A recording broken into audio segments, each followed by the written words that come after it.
If this guardian ninja wanted to stop the lady, then colored glaze definitely wouldn't be able to see Rui Hui. However, Ayu Yuki shook her head and said, Master Rui Hui didn't give me an order to stop the lady, so I won't do anything. Really? Very good. After hearing the hint in Ayu Yuki's words, colored glaze didn't hesitate to walk past the ninja and walked into the bedroom. At this time, in the deepest part of the secluded bedroom, a woman in a white traditional nightgown was leaning on the bed, turning her head to look at the scenery outside the window. The woman did not seem to be in a good state of mind. Her thick black hair was draped messily behind her back, and her originally heroic face had a sickly look. Compared to the usual powerful, valiant, and wise Kanzaki, the current Ruehue seemed incredibly delicate and weak.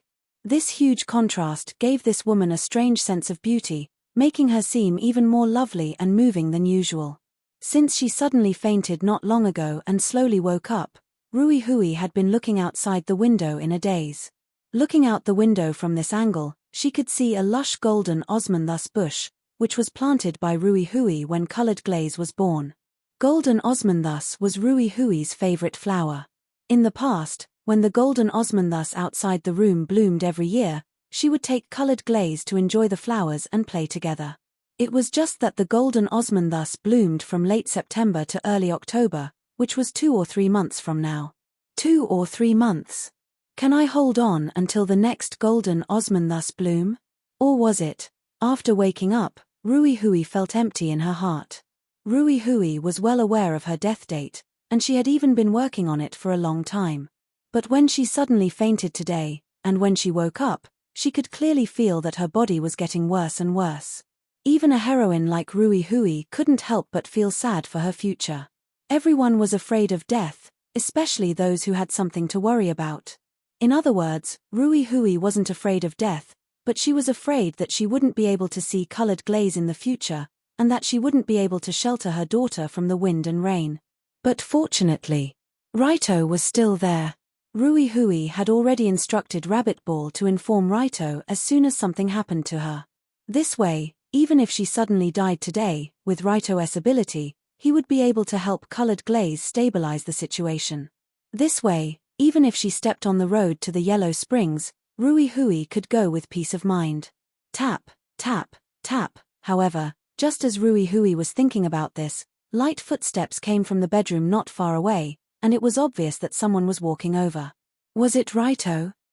Because she had already instructed Raito to come quickly, Rui Hui turned her head with a smile and said, Raito-kun, it seems that originally, Rui Hui wanted to say it seems that I'm going to die soon, but halfway through, the master of Kamiyoshi froze on the spot. Because the person who appeared in front of Rui Hui wasn't Raito, but a girl who looked 70 to 80% similar to her, with a trace of anger on her delicate and elegant face. Rui Hui never dreamed that the person who appeared here wasn't Raito, but her own daughter. So she could only ask as calmly as possible, Liu. Colored glaze. Why are you here? Of course I'm here. Colored glaze revealed a strange sneer as she walked to her mother's bedside, and said with a smile, otherwise, if something happened to you, I wouldn't even be able to see you for the last time. What happened?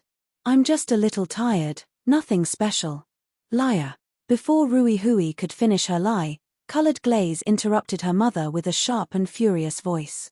Since young, this was the first time colored glaze spoke to her mother in such a tone, or rather, roared. After roaring, colored glaze suddenly reached out and grabbed Rui Hui's collar, and asked with a trembling voice, in your heart, what am I? Am I still a 3-year-old child? When she saw colored glaze's expression, Rui Hui knew that she knew the truth. For a moment, she didn't know how to respond, and could only lower her head in silence. Why do you think that by throwing me far away and keeping me away from you, I'll feel better when you suddenly disappear one day? As she spoke, colored glaze gritted her teeth, and said in a low voice, are you looking down on yourself, or on me? Do you think that as long as you're far enough away from me, I won't be sad when you die? Also, what do you think I'm most angry about? It's that dispirited look on your face when you've completely accepted the fact that you're dead. This isn't the mother I know. The Rui Hui Kaneshiro I know won't give up. Even if it's only 1%, 1 in 1,000, or 1 in 10,000. You shouldn't give up. Colored glaze. I'm sorry, we can't go against fate. This is the fate of us Kamiyoshi, and it's not a problem that can be solved with hard work. After hearing her daughter's words, Rui Hui shook her head slightly. If it was just a normal illness, then there might be a way to cure it. However, Rui Hui's family's hereditary illness was an old illness that had existed for many generations, and it wasn't a problem that the current era's medical technology could solve. The reason why colored glaze wasn't infected with such a terminal illness was because she had gone through a special pregnancy process. However, Rui Hui, who was already terminally ill, couldn't be saved. This was an unchangeable fact. However, colored glaze laughed coldly and said, "Fate. If this is what you call fate, then I'm going to cut off this ridiculous fate right now. Colored glaze. Can you stop messing around? Can't we talk about something more realistic?"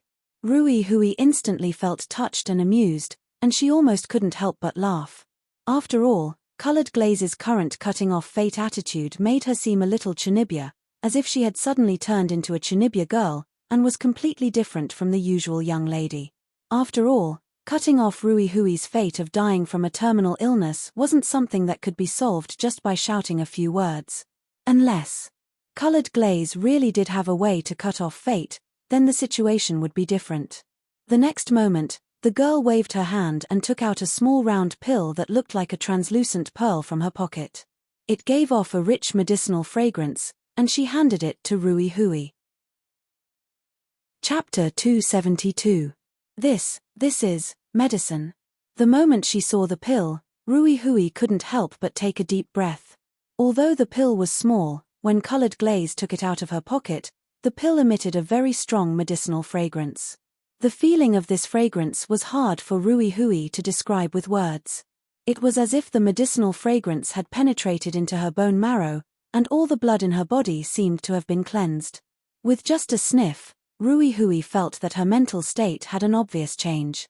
This was the first time she had seen such a miraculous medicine in her life. But even so, it didn't mean anything. When the pill was handed to Rui Hui, colored glaze said seriously, "Mother, eat this. This pill can cure your illness." This.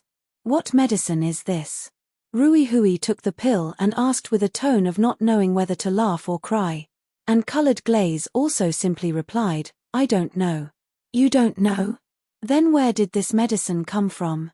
"That guy Raito gave it to me. He said that after eating it, it can cure your terminal illness, so he asked me to bring it over." "Raito. So that's how it is that the case?" When she heard Raito's name, Rui Hui suddenly had a feeling of realization. In fact, before this, Rui Hui more or less had some complaints about Raito. After all, she repeatedly told him not to tell colored glaze about this matter, but Raito obviously didn't take her words to heart. After Rui Hui fainted, he even took the initiative to bring colored glaze here.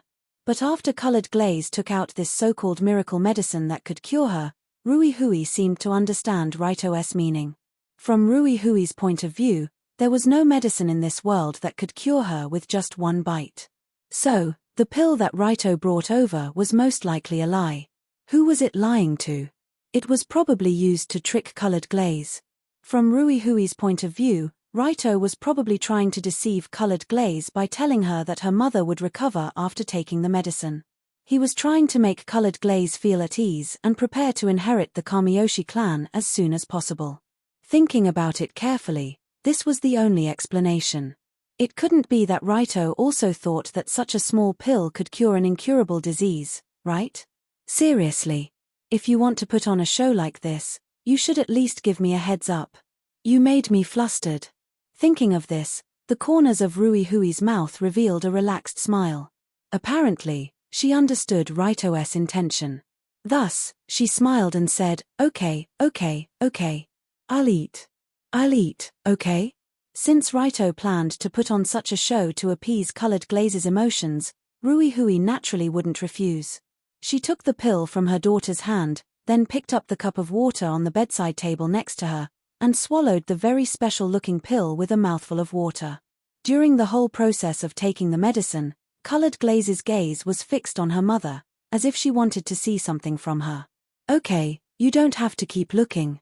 After being stared at by her daughter for a while, Rui Hui couldn't help but smile and said, "Even if this medicine is really useful, it's impossible." Rui Hui originally wanted to say, "Even if this medicine is really useful, it's impossible to have an immediate effect." Before she finished speaking, the head of Kamiyoshi suddenly trembled and couldn't help but lie back on the bed. "Ooh, ooh, what's going on? My body feels hot. Like there's a fire burning in my stomach." The moment she fell on the bed, Rui Hui only felt that her body was shockingly hot, and that exaggerated heat was so hot that she almost couldn't move her body. This scene naturally frightened Lioli, who was at the side. Thus, eldest young miss hurriedly shouted, "Mother? Why are you? Hiss. It's so hot." Just as Colored Glaze reached out to check on Rui Hui's situation, her hand that touched Rui Hui's forehead retracted like lightning, because it was really too hot. So hot, so hot. This temperature was completely unbearable for humans. At this time, Rui Hui was like a huge furnace, and the temperature emitted from her body was at least 70 to 80 degrees. This temperature was completely abnormal. It should be known that a normal person's temperature was around 36 to 37 degrees.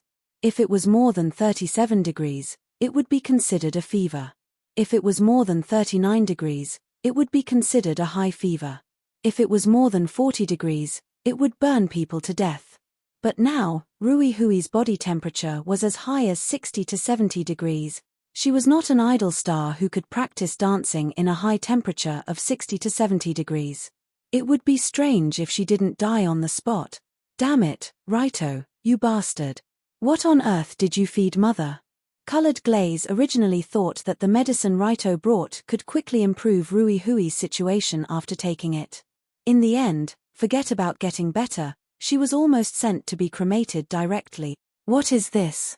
A novel postmodern treatment method? As long as the patient is cremated before she dies of illness, she can be free from illness. Quickly enter the next reincarnation?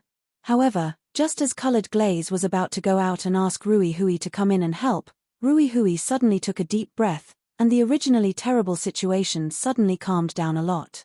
The extreme heat just now came and went as quickly as it came. Almost in just a few seconds, Rui Hui's body temperature returned to a more normal level. Seeing Rui Hui sit up from the bed all of a sudden, Colored Glaze was a little dumbfounded and asked, "Mother? Mother? Are you okay?" "I can't say that I'm completely fine, but compared to before, I'm like a different person." Rui Hui, who sat up from the bed, stretched out her hands and glanced at them with an incredulous look in her eyes. After the high temperature burning just now, Rui Hui, who recovered, only felt that her whole body had become a lot more relaxed. The feeling of something wrong with her body had long disappeared. Upon closer inspection, her skin had become even smoother and more supple. Her eyes were bright and full of expression. The pale and sickly look on her face had also flown to who knows where. Her entire body was filled with the vitality that only a young person would have. How? How is it possible? Am I dreaming? After Rui Hui stood up straight from her bed, she felt incredibly comfortable all over.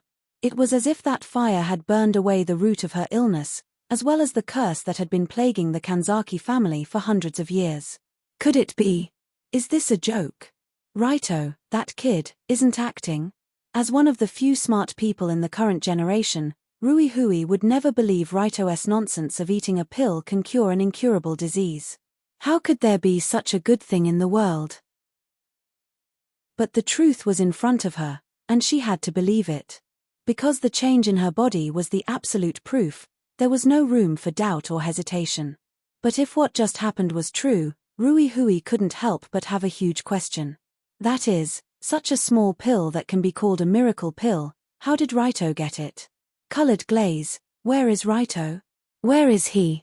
So Rui Hui immediately asked Colored Glaze, wanting to find Raito to ask. "Ah, he is at the side door fighting with housekeeper Bunnyball, cough cough, exchanging pointers." Although Raito and Bunnyball's fight was obviously not exchanging pointers, Colored Glaze still used such a perfunctory tone to reply in front of Rui Hui. If it was under normal circumstances, this level of lie would be seen through by Rui Hui, but it was different now. Right now, Rui Hui's full attention was on Raito. She urgently wanted to know what the kid did for her. Early a few months ago in the hospital, when Rui Hui proposed to cooperate with Raito, Raito had said this to her with a very dissatisfied tone. "You're still alive, aren't you? Why must everything be based on the premise that you will definitely die? Forgive me for not being able to accept a deal based on this premise." Thinking about it carefully, although Rui Hui thought that she had reached a deal with Raito, Raito actually never agreed to the cooperation plan based on the premise that Rui Hui would definitely die. From start to end, Raito never said anything about what will happen after Rui Hui dies. Because in this man's heart, Rui Hui would definitely not die. If Raito only had such thoughts, it wouldn't be strange, but the problem was that Raito actually completed this matter. Although it was only a simple matter of less than a minute, Rui Hui could imagine how much effort Raito had put in for this 1 minute. After all, a pill like this that could cure a terminal illness was definitely not something that could be obtained through ordinary means. Was it some kind of ancient secret recipe? Or was it some kind of near-future black technology? Or was it simply a medicine from outer space? In short, after experiencing the whole process, even if Raito said that the medicine came from Mars, Rui Hui might believe it, because the effect was too good.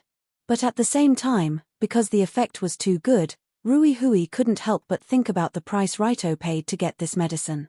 Was it like the Saint Seiya saving the goddess? Or was it like the Western paradise where he went through 81 difficulties to obtain the true scripture? No, could it be that he made some kind of deal with the devil and had to offer his soul? Thinking of this, Rui Hui couldn't help but get out of bed and change into slippers. She hurriedly pulled colored glaze and walked towards the side door. I must make it up to him. I must make it up to Raito. But what should I do? What can I make it up to him? Money? That's too tacky. Status? Raito doesn't seem to be interested. Colored glaze? It's his to begin with. For a moment, Rui Hui walked towards the side door while falling into a complicated mystery. What should I use to make it up to Raito, to repay that young man for saving my life? Unfortunately, I'm an old woman. If it was 20 or 30 years earlier, I would have given myself to him on the spot. Thinking of this, Rui Hui couldn't help but reveal a bitter smile. But what she didn't notice was that after experiencing the baptism of the rogue's 100 immortal pill, when she walked together with colored glaze, they didn't look like a pair of mother and son, but more like a pair of sisters. As for the nonsense about being an old woman, other than Rui Hui herself, probably no one would believe it. Chapter 273. However, just as Rui Hui and colored glaze hurriedly walked out, the battle outside the side door came to an end. Huff. Huff. Huff. Well done. This old man can still fight so well despite his age. It was hard to imagine how strong he would be at his peak. At this time, Raito stood in the open space outside the side door, gasping for breath. Upon closer inspection, one could see that there were dozens of wounds on his body. Moreover, almost every wound was near a vital point. Although the battle only lasted for less than 5 minutes, Raito felt as if he had been fighting with this old hooligan for a year. It was no exaggeration to say that in the past few minutes, Raito was jumping left and right on the edge of death, dancing in a minefield. After all, no matter how ridiculously strong his body was, Rabbit Ball had learned his lesson. He specifically targeted the eyes, throat, temples, genitals, and other places that couldn't be cultivated. As long as he hit them, he would die on the spot. Especially the ninja's inner technique, Sacrificial Blade, which was passed down for many years, it was really fast and ruthless. Every swing seemed to be able to make a big hole in Raito's body. Of course, even so, Raito didn't lose. At most, he could only be said to be at a disadvantage, and he would soon have the upper hand. Because after these few minutes of high-intensity battle, Bunny Ball, who was not far away, was panting even more heavily than Raito.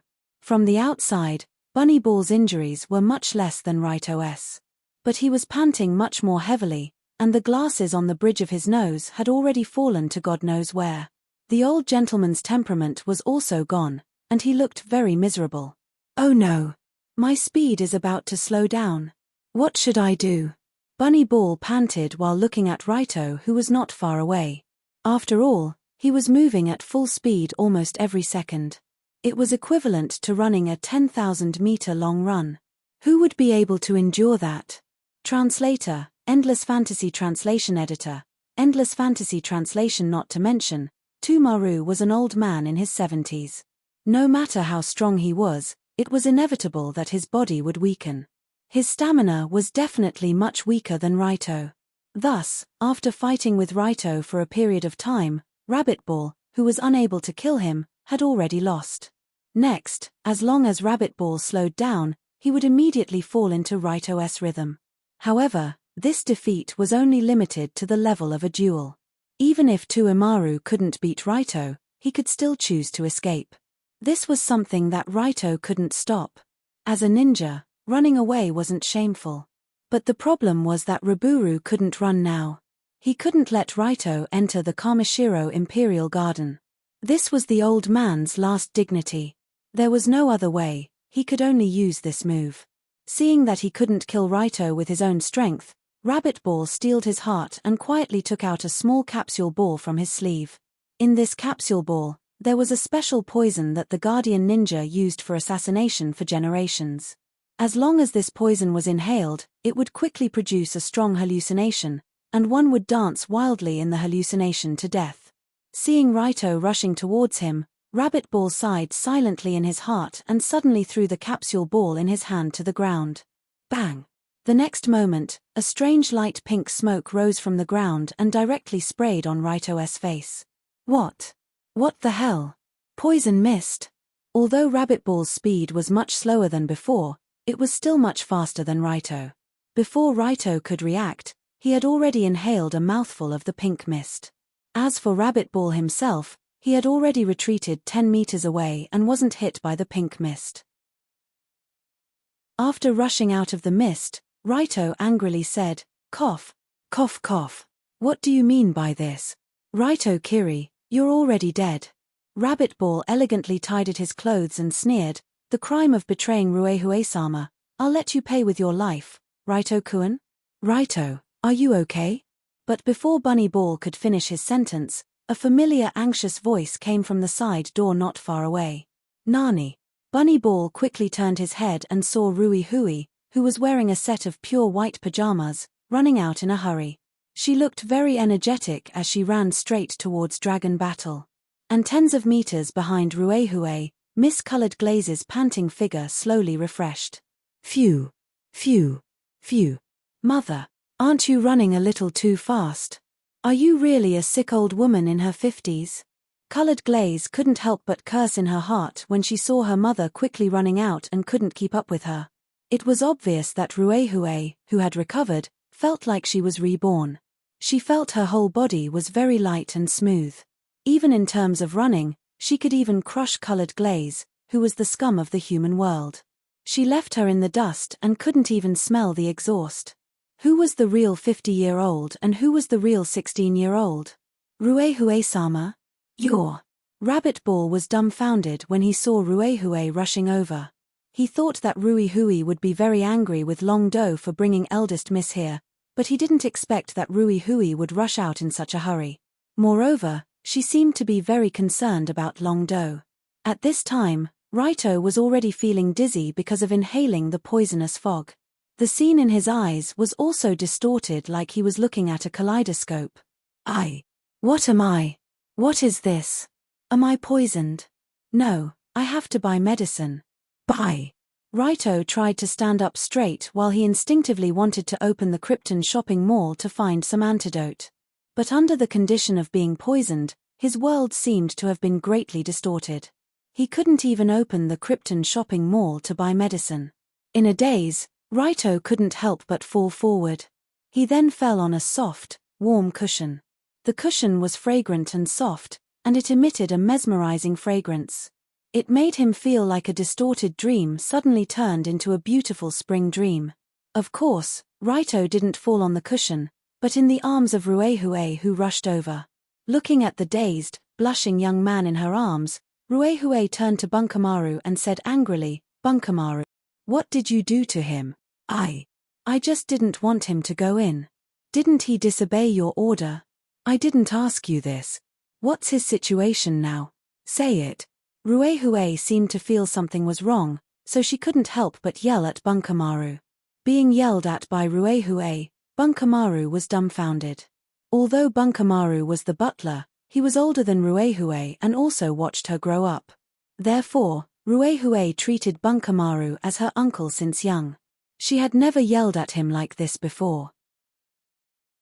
So Bunkamaru could only stutter, actually, he is now poisoned by the poisonous fog passed down from generation to generation. Poisonous fog. And then if left alone, he will die within 5 minutes. You. Antidote. Stop talking nonsense and take out the antidote. No. There's no antidote. Being ordered by Ruehue, Bunkamaru felt sweat dripping down his forehead. This poisonous fog was originally developed to kill people. As long as it was taken out, someone had to die. Naturally, there was no need to develop an antidote. Hearing this, Ruehue gritted her teeth and said angrily, I don't care if you have the antidote or not. Just think of a way now. Otherwise, find a place to commit seppuku. Instantly, Bunkamaru's body trembled and he hurriedly said, Wait, I remember now. I think I can use acupuncture to force the poison out of the body. This way, he can be saved. Then why are you still talking nonsense? Hurry and bring him in for treatment.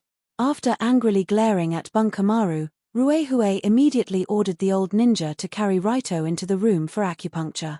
But just as Bunkamaru hurriedly carried Raito into the room, Colored Glaze, who was panting towards the door, finally caught up.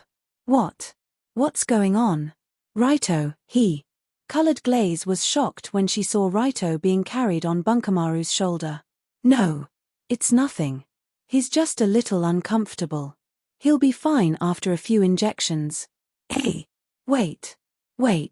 Because she didn't want Colored Glaze to worry, Ruehue hurriedly ordered Bunkamaru to run towards the room not far away, leaving the panting Colored Glaze behind. Clang. The two casually found a guest room and went in.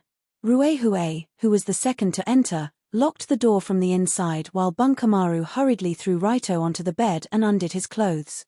He picked up a long needle and inserted it into his body. 1 needle, 2 needles, 3 needles, 5 needles, 6 needles, 7 needles. Seeing Bunkamaru insert a bunch of needles into Raito's body, he really looked like the incarnation of Nanny Rome. Ruehue's heart skipped a beat. But what Bunkamaru said before seemed to be right. As he inserted the needles, Raito's originally red face gradually returned to normal. But at the same time, his body seemed to be more energetic, just like when he woke up in the morning. Seeing this scene, Ruehue was first stunned and then asked in confusion, Bunkamaru? This is because there are too many acupuncture points, there might be some side effects. Let him release it later. Release. How? Bloodletting? It's not bloodletting, but that. As if knowing that this kind of thing can't be said casually, Bunkamaru quietly whispered that word to Rihue-sama. Suddenly, Ruehue's face turned red, and then asked, can't we do that? No, the last toxin should be concentrated there. I'll go find a ninja now, and it will be cured soon. Having said that, Bunkamaru nodded, and then was ready to quickly walk out. In the world of ninjas' work also includes this kind of treatment. They are all experts in this field, and it's not a problem for them to solve this kind of small matter. But before Bunkamaru took 2 steps, Ruehue hurriedly stopped him, and then said with a red face, don't go find. I'll treat it. Chapter 274. What? The moment he heard Ruehue-sama's words, Bunkamaru was petrified. Wait, I must have misheard, there must be something wrong with my ears. Ruehue-sama definitely didn't say don't go out, I'll do it. How could she say such a thing? Because if he were to heal the dragon now, it would mean that he would need to. No way, right? Seeing the dull expression on Bunkamaru's face, Ruehue-sama sighed slightly. Raito-kuen's acupuncture points were sealed by you before, that means he should be clean until now, right? Theoretically, that's right.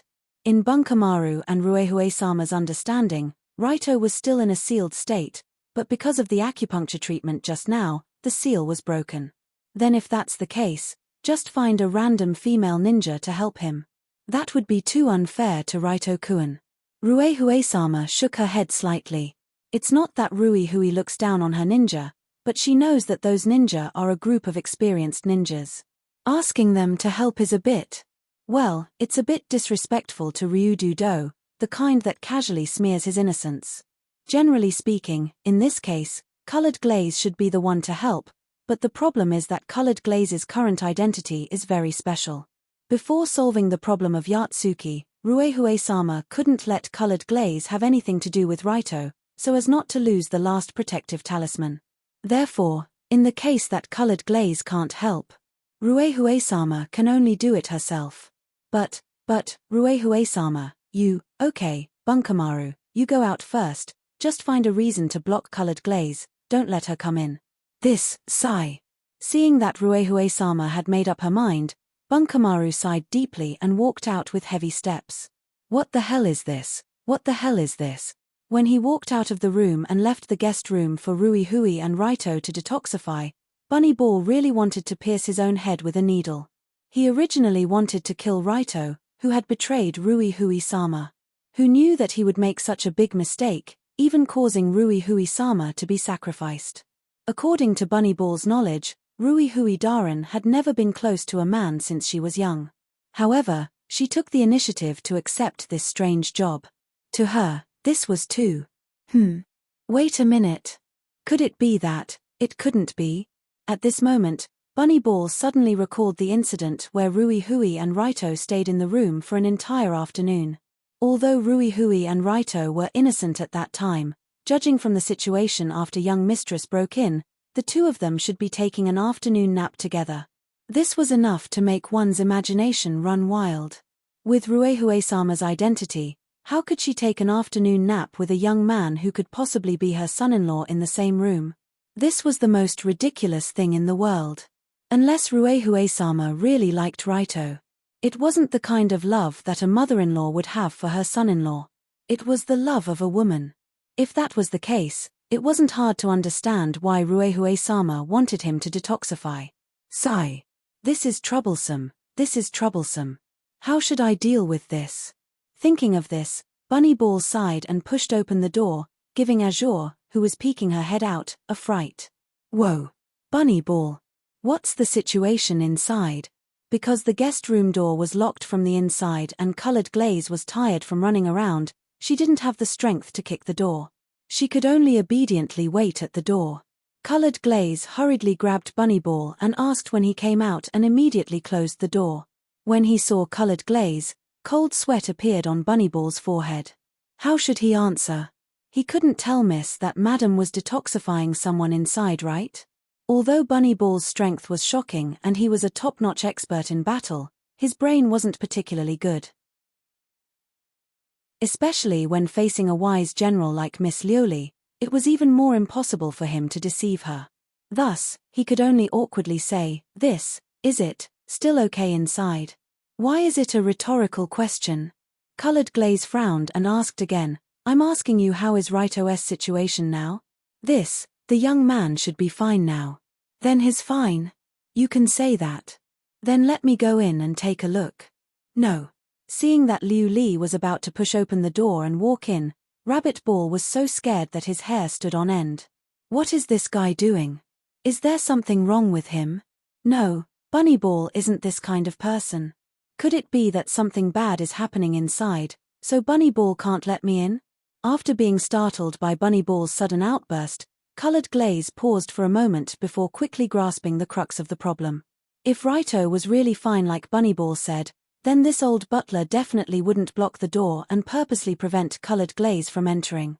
But if something really happened to Raito, then Bunny Ball wouldn't dare to lie to Colored Glaze. After all, if he really died, he couldn't lie to her forever. This meant that Raito should still be alive, but his situation wasn't good and he couldn't let Colored Glaze near him. Hey! Wait, Mother didn't come out? Why would Mother stay inside? Colored Glaze's suspicions grew when she thought of this. She pursed her lips and asked seriously, "Mother is inside right now, right?" "Yes." It's like this. She's taking care of Raito? Yes. It's like this. But from your expression, you obviously don't want me to go in. This means that something is happening inside and it's something that you can't let me know about. Yes. Bah. It's not like this. Seeing Bunny Ball's flustered expression, Colored Glaze knew that she was right. Something was happening inside that she couldn't know about. Although that was the case, but what exactly was going on? Whatever. Let's go in first.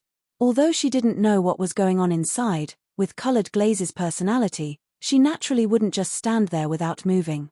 Thus, she snorted and said seriously, "Move aside, I want to go in." That's not very good. Bunny Ball, have you forgotten your identity? I'm telling you to move aside, you won't move aside. That. I can move aside, but not now. You have to wait a little longer. Wait a little longer? How long? Wait. It's hard to say. If it's fast, it'll be 3 minutes. If it's slow, it'll be around half an hour. Bunny Ball didn't know whether to laugh or cry. After all, he didn't know how long that brat Raito could last. If it was a female ninja who was proficient in this field, it should be done within a few minutes. But the problem was that the person inside was Ruehue-sama.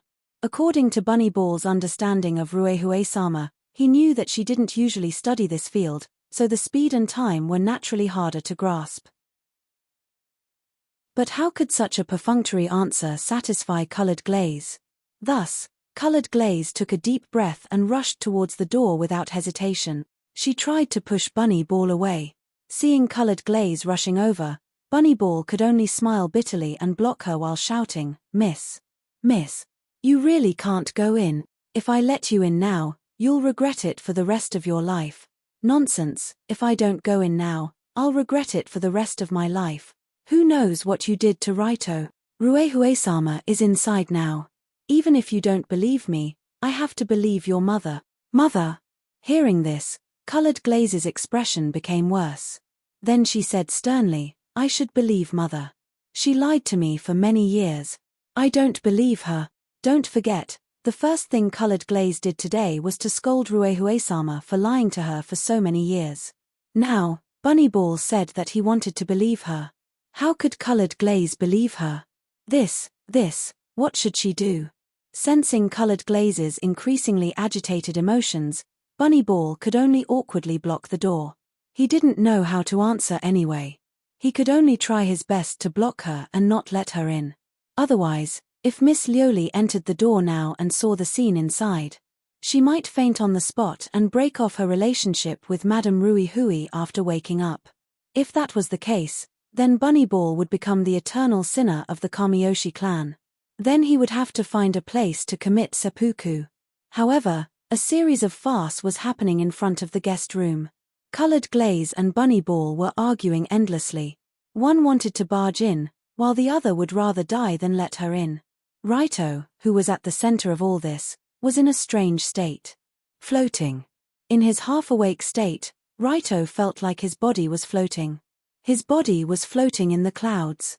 Some parts of his body could feel the soft touch of the clouds. Most importantly, he could still smell a familiar fragrance in his nose. This fragrance. Who was it again? Even for Raito, this fragrance was too recognizable. When he smelled this fragrance, he thought of a person. But because of the strange state he was in, he couldn't think of who that person was. But no matter what, this floating state made him feel very comfortable. It was as if he had rushed to the top of the sky and was about to rush out of the universe. Suddenly, Raito felt like he was falling and his eyes slowly opened. "Raito-kun, you're awake." The moment he opened his eyes, what appeared in front of Long Do was the extremely familiar face of Liu Li. Chapter 275. Is that Colored Glaze? When he saw her face, Raito was slightly relieved, because it meant that he was fine. The moment he regained consciousness, Long Do realized what had happened to him. He had been poisoned by the old man from the cat house, Bunny Pill. Should I say that he's a ninja, using poison when he can't win? How despicable. But I can also get some similar poison bullets in the future, those things are really useful. Although Raito's consciousness was gradually recovering, his eyes were still a bit blurry, but Colored Glaze's pretty face was still very clear. From Raito's point of view, the current Colored Glaze seemed a bit strange. Her face had a bit of nervousness, a bit of panic, and a bit of shyness. That's right, shyness. Raito was sure that he didn't see wrong, because at this time, that beautiful face actually had a trace of shyness. This was something he never expected. Is it because I'm too handsome? She's shy even at this time? Thinking of this, Raito couldn't help but grin. Then he reached out in a daze to hug Colored Glaze's shoulder and pulled her into his body. Ah! Accompanied by a surprised shout, that soft body was pulled into Raito's arms. Don't worry. I'm fine. Even if his head was still a bit dizzy, Raito still hugged Colored Glaze in his arms and smiled in her ear. From Colored Glaze's nervous expression, she must have been very worried when Raito fainted. It's great to have such a cute girlfriend. Speaking of which, is Colored Glaze my girlfriend now? Strictly speaking, should she be my future wife?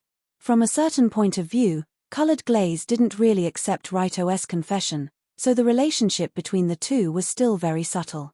But even so, it didn't stop Raito from hugging Colored Glaze's stiff body, and gently inhaled the seductive fragrance on her slender and smooth neck. How should I put it? When the two were close together, Raito noticed that Colored Glaze's body was a bit wet, as if she had just run and sweated a lot. But the sweat on her body didn't smell bad at all. Instead, it brought out her very personal and elegant body fragrance incisively and vividly, making people want to hug her and smell her again and again, smelling hair. Just after Raito hugged Colored Glaze and sniffed her neck for a while, he suddenly felt something was wrong. Wait. Something's wrong? Colored doesn't seem to be that tall. And her scent isn't like this either. According to Raito's knowledge, every female's body odor was different.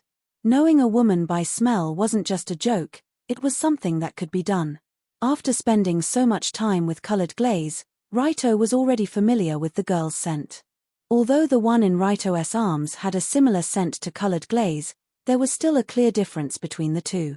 Compared to Liu Li's body fragrance, this kind of body fragrance was more rich and lingering.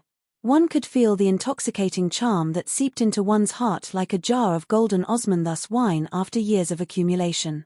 Raito only knew one person like this in his life. No. It can't be. Could it be? Suddenly, Raito shook his head slightly to clear his mind. Then, he moved his head away from her swan-like slender neck and turned his head to look at her beautiful face that was capable of causing the downfall of a city. Because Raito's mind was clearer now, when he saw the blushing face, he felt like he was struck by lightning, and his mind went blank. Indeed, the face was 70% to 80% similar to Colored Glaze, or rather Colored Glaze looked 70% to 80% similar to her. After all, the two of them were mother and daughter. Yes, mother and daughter. At this time, under Raito's stunned gaze, Rui Hui, who was being stared at and held in his arms, teased, Raito-kun, good morning. Lady Rui Hui, good morning. Before saying good morning, can you let me go first? Ah. After being reminded by Rui Hui, Raito realized that he was still holding her in his arms like an old pervert, and he was holding the master of Kamiyoshi on the bed. When Raito let go of her hands, Rui Hui also used her hands to support herself on the bed, and slowly got up from Raito's body. Her face had a strange expression that was indescribable. This child really scared me to death. For Rui Hui, the scene just now was really thrilling. She just wanted to see if Raito had fully recovered, but she didn't expect that when her face leaned over, he would directly reach out and hug her. When she thought of the feeling of the strong arms hugging her, and the young man's deep breath on her neck, Rui Hui's face became even redder. But even so, Rui Hui wasn't an ordinary shy girl. She still smiled and teased Raito, who hurriedly sat up. Sorry, I'm a bit sweaty. It doesn't smell good. No, no, no. Raito heard her and quickly waved his hand. It's not like that. Lady Rui Hui's body smells very. Bah. What am I saying? Doesn't this make me look like a pervert? When he thought of how he just held Lady Rui Hui in his arms and smelled her for at least 10 seconds, Raito felt a rush of blood to his brain. It was the first time in his life that he felt so embarrassed. At this time, He could only sit on the bed like a primary school student who made a mistake. His hands were behind his back, and his head was slightly lowered, as if he didn't dare to look at anyone. Okay, just now. It was just an accident. Let's not talk about it anymore, okay? When she saw Raito's restrained appearance, Ruihui smiled and took the initiative to speak. But what Raito didn't notice was that when she said just now, her tone was slightly trembling. After all, the accident that Raito was thinking now was not the same as the accident in Ruihui's mind. In fact, the accident was over before Raito woke up. Okay. After hearing Lady Ruihui's words, Raito was slightly relieved, then he quickly put on his shoes and stood up from the bed. What's going on? This feeling seems to be a bit not right. When he stood up, Raito realized that his body seemed to be a bit strange. As for what was strange, it was hard to say. Anyway, it didn't hurt or itch, but there was a feeling of emptiness and entering emptiness. Right, this situation is similar to when I was at Union's house.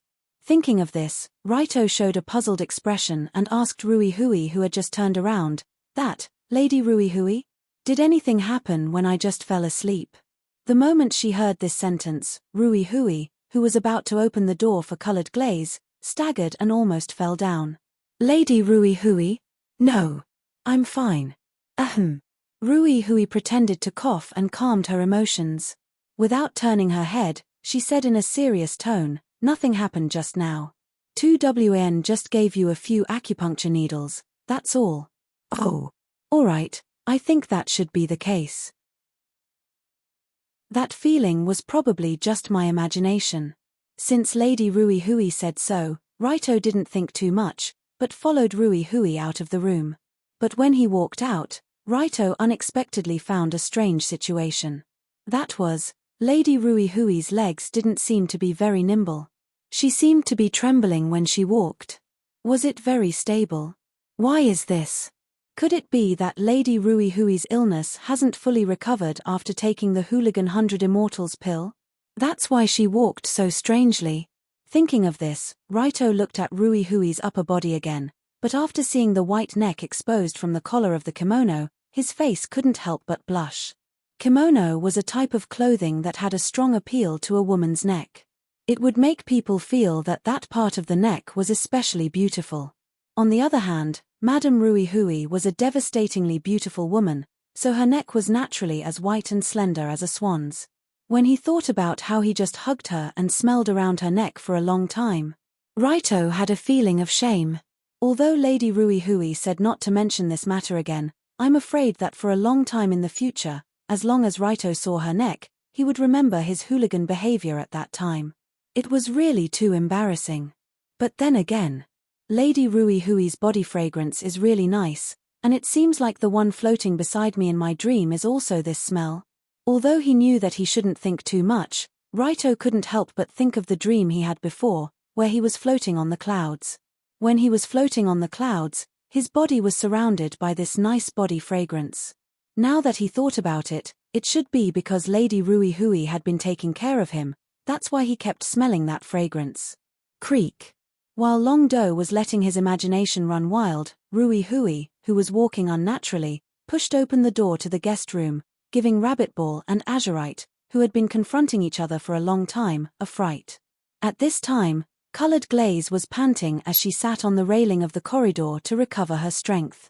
It was obvious that she couldn't break through Rabbitball's blockade for a long time. Seeing that the door was finally pushed open, Colored Glaze quickly rushed over and shouted, "Mother, it's been half an hour." "Raito, you're fine." Halfway through her words, Colored Glaze saw Raito, who followed Ruihui out, then she happily jumped towards Raito. Okay, I'm fine. Don't worry." Raito also hugged Colored Glaze in his arms and patted her back gently like he was coaxing a child. When she saw the two hugging, Ruihui's smile seemed to be a bit stiff, but she still didn't say anything and just stood quietly at the side, pretending to be an outsider. But in reality, she was no longer an outsider. Chapter 276. After Raito woke up, what happened next was quite simple. Rui Hui first scolded Raito for being an idiot who didn't know how to appreciate her feelings. Then, when she heard that Raito had spent 1 billion yen to purchase the elixir, she took the initiative to subsidize him with 2 billion yen. Take it for now. Don't be shy. If you don't have enough, come find me. Before leaving, Rui Hui smiled and waved at Raito. She was obviously in a good mood. Especially when she was giving money to the Dragon Battle Flower, her expression and demeanor were completely like a beautiful rich woman who had a gigolo as her mistress. What's going on? Why does mother seem a bit off today? When Raito was about to leave in his car, Colored Glaze secretly sized up Rui Hui, who had come to the door to send him off, from behind. After looking at her from head to toe, she found that there was something off about her. How should she describe this feeling? It wasn't as simple as Rui Hui's illness being cured because of the elixir. Instead, it was as if her mental state and the aura she gave off were different. If the previous Ruehue Kanzaki had been a dignified, elegant, and generous Kanzaki family head, then the current Ruehue Kanzaki seemed like a woman? Actually, this was a bit strange. After all, Rui Hui was a woman to begin with. Why did she look like a woman? But in reality, Colored Glaze had never thought that mother was a woman before. Because before this, Rui Hui had mainly shown the strong side of a Kamiyoshi, showing the imposing demeanor of a pillar of the entire family. Even when she was with her daughter, Colored Glaze, she did her best to control herself and not reveal too much of her maternal instincts. But now, Rui Hui was actually unconsciously exuding the strong charm of a mature woman. This wasn't the aura a Kamiyoshi should have as the head of the family. Instead, it was the kind of aura a woman would give off when facing the opposite sex that she liked. This was the first time she had seen her mother reveal such a feminine side since she was a Colored Glaze. Even when she followed her mother into the room, Liu Li watched her walking posture from behind and felt that her waist, buttocks, and legs gave her a completely different feeling when she moved. Colored Glaze. What's wrong? Why are you looking at me? Rui Hui seemed to have noticed her daughter's gaze. She was about to return to her room when she turned around and glanced at her in confusion. Then, she casually brushed away a few strands of hair that had fallen to the corner of her eyes. This flirtation was as mature as a peach and exuded a strong sense of femininity. Even a daughter like Colored Glaze could not help but feel her heart palpitate. Oh my God! How did you become like this? For a moment, Colored Glaze didn't know what to say to her mother. It was as if Rui Hui had suddenly become a different person. Although it seemed like she was still the head of the family, deep down, deep down, deep down, deep down, only Rui Hui herself knew how deep down she had changed. After Rui Hui returned to her room and closed the door from the inside, she directly laid on the bed without any grace and hugged the blanket beside her to cover her face. How could I do such a thing? This is too ridiculous. Rui Hui couldn't help but blush when she thought about what she had done in that guest room not long ago. She even felt like dying from embarrassment. But that feeling was quite good. Gulp. Rui Hui couldn't help but gulp when she thought about that feeling of floating in the air. Speaking of which, Rui Hui wasn't a robot without feelings or needs. She had just been suppressing her own emotions and her feminine side. But as the saying went, a woman at 30 is like a wolf, at 40 is like a tiger, and at 50 is like sitting on the ground and sucking dirt. Due to her family's hereditary disease, although Rui Hui was actually over 50, she still had the physical condition of a 30-year-old. In other words, she was now both a wolf and a tiger, and at the same time sucking dirt. It was terrifying. The reason why Rui Hui had been able to suppress her feminine side before was mainly because she was smart and had a high EQ, so she could control herself. Plus, she was busy with work, so she was busy with things that she shouldn't be thinking about, so she just let it be. But just because she didn't think about it didn't mean it didn't exist. The water in this dam couldn't be released, and it had been accumulating for several decades. When this dam suddenly burst open, it naturally felt like there were 10,000 horses galloping, 10,000 streams surging, covering the sky and earth. It's over. It's over. Why is my mind filled with that? Rui Hui had originally planned to lie down on her bed and rest, but who knew that the moment she got up, her mind would be filled with Raito, his young and strong body, as well as her extremely embarrassing actions. The more she thought about it, the more Rui Hui felt like she couldn't sleep at all. She kept tossing and turning, until she felt dizzy and entered a dream. In her dream, Rui Hui seemed to be dreaming of the man who had completely entered her life not long ago. She dreamed of his young, tender, and loving face. Ill-fated relationship. It's really ill-fated. Even in her dream, Rui Hui couldn't help but think like this, because this was indeed a strange relationship that she absolutely couldn't let others know. In this tangled time passed day by day. In the blink of an eye, the hot summer had completely passed, and the slightly sad autumn also quickly came to an end.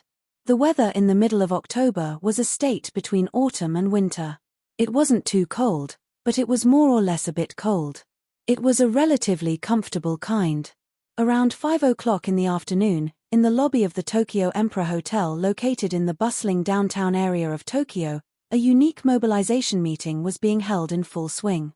Standing on the temporarily built podium in the lobby was a man who looked gentle and weak, but gave people a strange kind of courage. And under the podium, there was a group of bodyguards wearing a black uniform. They had a strong body and sharp eyes. At first glance, it was obvious that they had experienced hundreds of battles. On the uniforms of this group of bodyguards, there was a golden dragon swirling sky badge. This was the proof of membership of Tokyo's largest security company, the Rulong Security Company. After more than half a year, people in Tokyo were no longer unfamiliar with this security company. It was said that the members of this security company were all smart and capable, and the leader was also smart and far-sighted. In just half a year, their name was well known, and they almost took over the security work of half of Tokyo's rich circle. The success rate was 100%, and they absolutely guaranteed that the employer would not suffer any damage during the period of protection. This was the promise given by the Rulong Security Company, and they did indeed achieve this. How could they boast such a big mouth, and also be able to smoothly complete it? There were rumors that the Rulong Security Company was inextricably linked to the current Tokyo and even Japan's largest extreme organization, the Black Hand Alliance. In the past half a year, the Black Hand Alliance, an extreme overlord formed by the Rulong Group, the Big Dipper Alliance, and the Black Hand Alliance had fully demonstrated their absolute authority in various areas. They gathered and managed intelligence through the nightclubs and other departments under the Black Hand Alliance. Then, the Rulong Group members supported by the Big Dipper Alliance carried out the cleanup and encirclement. In just a few months, the Black Hand Alliance had almost all of the extreme forces in Tokyo, big and small. They killed, chased away, and collected income. After such a reorganization, the entire underworld of Tokyo was now almost ruled by the Black Hand Alliance. Nothing could escape their eyes, and no one could be unreasonable in front of them. With such a behemoth behind them, the business of the Rulong Security Company naturally grew bigger and bigger. When most of the people in the underworld heard that their targets were protected by this company, they would automatically give up assassinations, kidnappings, and extortion, lest they were caught and thrown into the Gulf of Tokyo to feed the fish. At this time, there was a saying in the underworld of Tokyo: if you don't worship the Black Hand Alliance when you enter Tokyo, you will be in big trouble. Although it was half a joke, it was enough to let people clearly understand the identity of the Black Hand Alliance in the Tokyo area. It was no exaggeration to say that they were the real underground emperor. And today, even the security of the Saichu Guild young lady, Saichu Daonia's 16th birthday ceremony was completed by this special security company. As everyone knew, the Saichu Guild was a famous fighting organization, but today, the security of such a big venue was handed over to an outsider. This also showed the ability of the Rulong Security Company. Seeing that it was almost time for the opening of the banquet, the general manager of the Rulong Security Company, Takahara Masato, stood in the hall and commanded the bodyguards below, "Remember, today is Miss Daonia's coming-of-age ceremony. No mistakes are allowed, understand?" "Understood." In an instant, a thunderous response came from below, and the response was uniform. It was obvious that this group of bodyguards had undergone very formal training. "What should we do when the guests arrive later?" "Serve them with smiles. Welcome them warmly. What if someone causes trouble later?" "Take them to the toilet." Beat them half to death. Yes, let's get to work. Following Jiao Yuan's order, a large group of professional bodyguards who had been promoted from the Rulong group quickly scattered around the Tokyo Emperor Hotel and began to guard their posts. Soon after, as magnificent cars drove toward the hotel one after another, the grand coming-of-age ceremony of the Princess of the North slowly began. Chapter 277. While the guests were slowly taking their seats, on the 50th floor of the Tokyo Emperor Hotel, in the room where Raito kidnapped Downia, a girl was in the bathroom, letting the warm water flow over her body. 16 years old. After today, I'll be 16 years old. At this time, as the main character of this coming-of-age ceremony, the little princess of the North, Downia, was taking a bath in the room while slowly thinking about her future and life. For the previous Downia, she always felt that these things were very far away from her. Things like becoming an adult, graduating, getting a job, getting married, and so on. It was as if they were in the next life. But after today, after this coming-of-age ceremony, everything seemed to be right in front of her. Especially when his father was still discussing with a certain someone in the living room when they were going to get married. At this time, in the living room, Saichu Tokahiro was persuading Raito, son-in-law, why don't you just propose during this coming-of-age ceremony? Don't waste such a big show. Uncle Tokahiro, she's only 16, I'll be 17 soon, there's no need to be in such a hurry. After hearing the words of the curator of the Saichu Guild Hall, Ryu Do, who was wearing a handsome black suit, didn't know whether to laugh or cry. After half a year, Raito, who was almost 17 years old, was obviously a lot more mature than when he first came to the warehouse. Especially after getting involved in the Black Hand Alliance and the Rulong Security Company, his aura as the Extreme Dao Master became more and more intense. In this case, even if Raito stood next to Saichu Tokahiro, his aura didn't lose at all. It was impossible to tell that they were father-in-law and son-in-law. Of course, this father-in-law and son-in-law relationship was something that Tokahiro blindly believed. For the time being, Raito didn't plan to marry Downia so soon. The two of them were still too young. Although Japan had a rule that one could get married at the age of 16, there weren't many people who would actually do so. Most of them had no choice but to do so after getting pregnant. However, Wu Hong's words gave him a different feeling. He raised his eyebrows and glared at him. Hey, don't tell me you're not going to deny it after eating it. Eat up. Raito's eyes widened when he heard that. Don't insult my innocence for no reason. What did I eat and wipe away? You're still denying it. Downia often went to look for you and even stayed at your house. I don't believe that you haven't done anything to her. At this point, Wu Hong crossed his arms in front of his chest with an attitude that said, if you don't admit it, I'll beat you to death. It was as if he didn't feel that his words were embarrassing at all. Why would I do anything to Downia? I really didn't. Suddenly, Raito didn't know whether to laugh or cry as he quickly shook his head. Indeed, in the past few months, Downia did come to look for him frequently and even stayed overnight at the Rulong Group headquarters. However, how could Raito do that to Downia? After all, compared to Yunyang and Colored Glaze who were even more intimate, Raito and Downia were just bad friends until now. The two of them were on good terms, but they didn't have any romantic feelings. On one hand, it was because Downia was still young and she hadn't opened her eyes to love. On the other hand, Raito felt that she was too young to do anything to her. Therefore, in this period of time, Raito, Yunyang and Colored Glaze often kissed and hugged, but he always treated Downia as a friend. Not to mention doing anything to her, he didn't even kiss her. Who knew that after Raito said this, Wu Hong became even angrier. He said angrily, "Oh, then you're looking down on my daughter." "Why would I? I still like Downia, it's just what? It's just that I still can't see her as a woman. You know, whether it's her body or her personality." Although he didn't want to say this in front of Wu Hong, Raito had no choice but to say it. Did he like Downia? Yes, he did. But liking her didn't mean that they had chemistry. Until now, Downia didn't give Raito a moment of chemistry like Yunyang and Colored Glaze. Even if they shared a cup and kissed indirectly, neither of them would blush or have their hearts beat faster. It wasn't because Downia was pretty or not, it was because the two of them got along too naturally and didn't have chemistry. It was just like how childhood sweethearts who were too familiar with each other wouldn't fall in love with each other. Well, it's not that I don't understand. Hearing this, Wu Hong couldn't help but sigh and smile bitterly. Compared to the child's mother, Ovela, she really doesn't have any feminine charm. Although Downia looked cute, she didn't have any feminine charm. This was a fact that Wu Hong couldn't deny, especially when compared to her mother.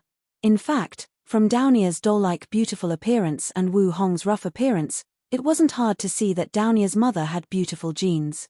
The woman that made Wu Hong abandon his position as the successor of the Saito Club and stay in the snowy northern kingdom, and even fall out with his family to marry her, was a world-famous ballet dancer.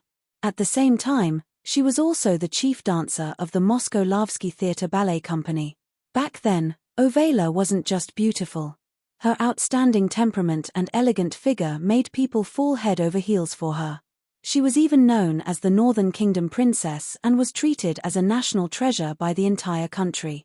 Wu Hong was attracted by the beauty and temperament of the Northern Kingdom Princess. Coincidentally, when Ovela was being forced by a nobleman, he stood up and chased away all the lackeys sent by the nobleman. That was how he won the heart of the beauty. It's a pity that Ovela died young. Downia followed me, a rough man. Naturally, she was influenced by my rough habits. It's all my fault. When mentioning his late wife, Wu Hong's tone couldn't help but become gloomy. If Ovela didn't die so early, Downia wouldn't have followed her mother for a longer time. She wouldn't have become such a tomboy. She would have been an elegant little princess. Don't say that. No one wants that. Suddenly, Raito walked over and patted Wu Hong's shoulder. Obviously, he understood the feelings of his future father-in-law. However, just when the two men were chatting in the hall, a slender figure was standing at the corner of the hall with her back against the wall. Speaking of which, Downia had just finished showering and changed into a beautiful princess dress. She was preparing to quietly go out to receive the praise of her father and Raito. But she didn't expect that when she came to the corner, she would hear such an unexpected conversation. So that's how it is. I don't have the charm of a woman. Originally, Downia had just passed her 16th birthday. She had suddenly turned from a young girl into an adult. She was somewhat anxious about the future. But at this time, she heard the conversation between Raito and Wu Hong. Her mood became even worse. So, Downia didn't dare to let the two know that she was here. She quietly returned to her room and stood in front of the large full-body mirror to look at herself. Her reflection in the mirror was a young girl with unparalleled beauty. At this time, Downia was wearing a gorgeous princess dress decorated with ribbons and lace. Coupled with her long silver hair that flowed down like a waterfall, her skin that was as white as porcelain, and her facial features that looked like they were drawn with a ruler, she was as beautiful as a dream. If all other factors were excluded, Downia's beauty was actually top-notch. Compared to Yunyang and colored glaze, she was even better. But, if a man had to choose a wife, his first choice wouldn't be Downia. At least, Raito's first choice wouldn't be her. And the reason for this, Downia was actually well aware of it. Charm of a woman. I've never thought about this before. Downia, who was standing in front of the full-length mirror, sighed slightly. She slowly took out a pendant from her white neck. As the pendant opened, the small photo inside was exposed to the young girl's eyes. In the photo were two women, one big and one small. The small one looked innocent and very cute. The big one was elegant and moving. Her whole body emitted a strong aura of beauty. This photo was a photo of Downia and her mother, Ovela. It was also the last photo of Ovela before she passed away from illness 10 years ago. Her mother in the photo was just like how Downia remembered her. Not only was she beautiful and moving, but she also had a special charm. Her every frown, every smile, every action seemed to attract the attention of others. The spotlight on the stage uncontrollably fell on this princess of the Northern Kingdom. Ovela was a woman with this ability. However, although Downia inherited Ovela's beauty, she obviously didn't inherit her temperament. Or rather, she didn't have the time to inherit her temperament.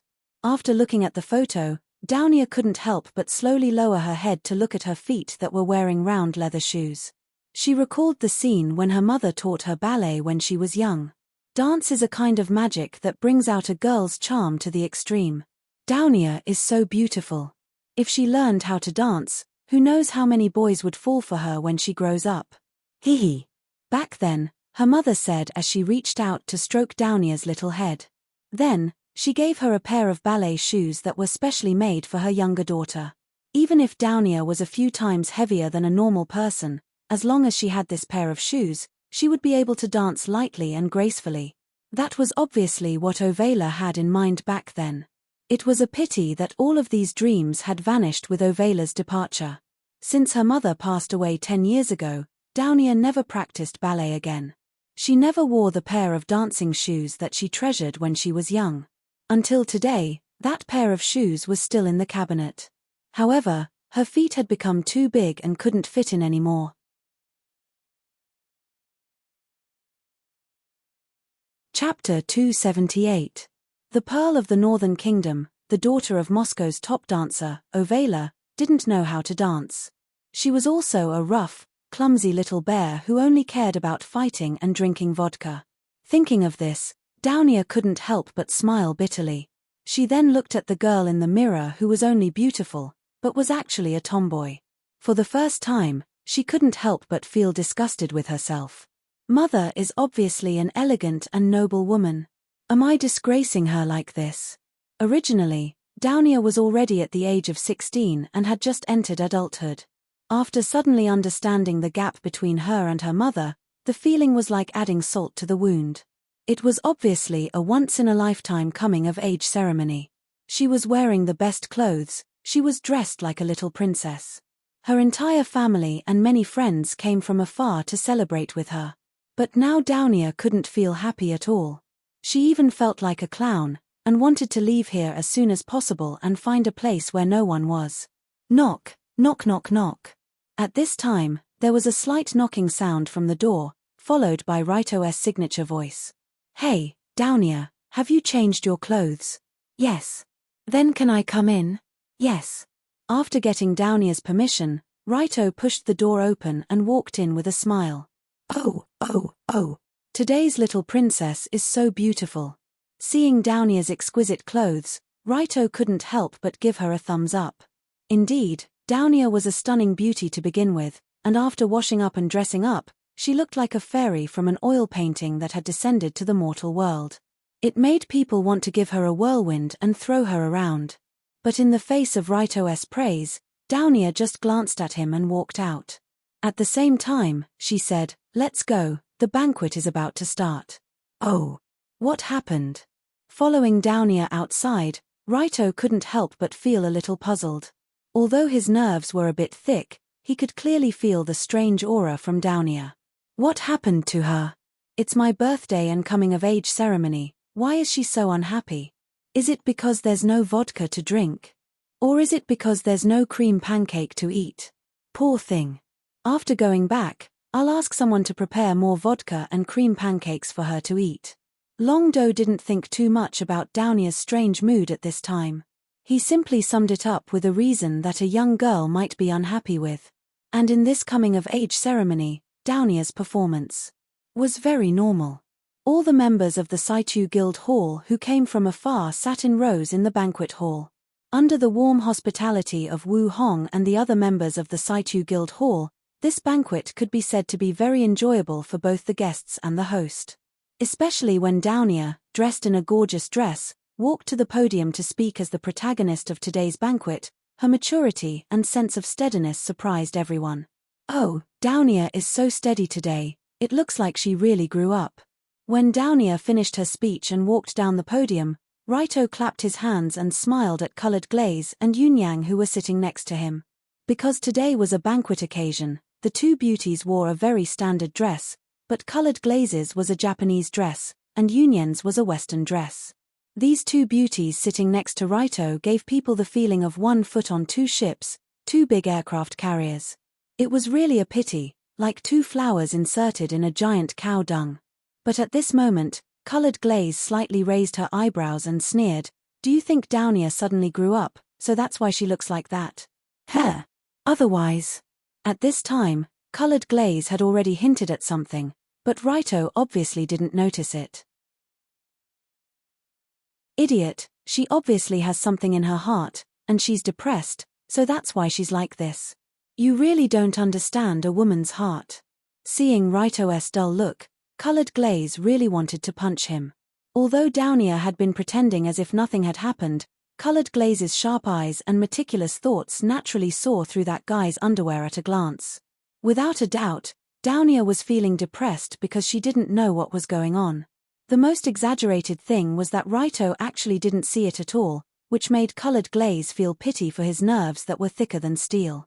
How did this young lady fall for this fellow at that time? Could it be that I fell for his fearless personality? Thinking of this, colored glaze couldn't help but sigh deeply, as if she was silently mourning for her hopelessly low standards in choosing a partner. Downia has something in her heart. Feeling down? Now that you mention it, that seems to be the case. At this time, after hearing colored glaze's words, Raito finally realized that there was something wrong with that guy just now. Usually, Downia was an optimist who showed everything on her face. Other than fighting, drinking, and eating, she basically didn't have any special hobbies.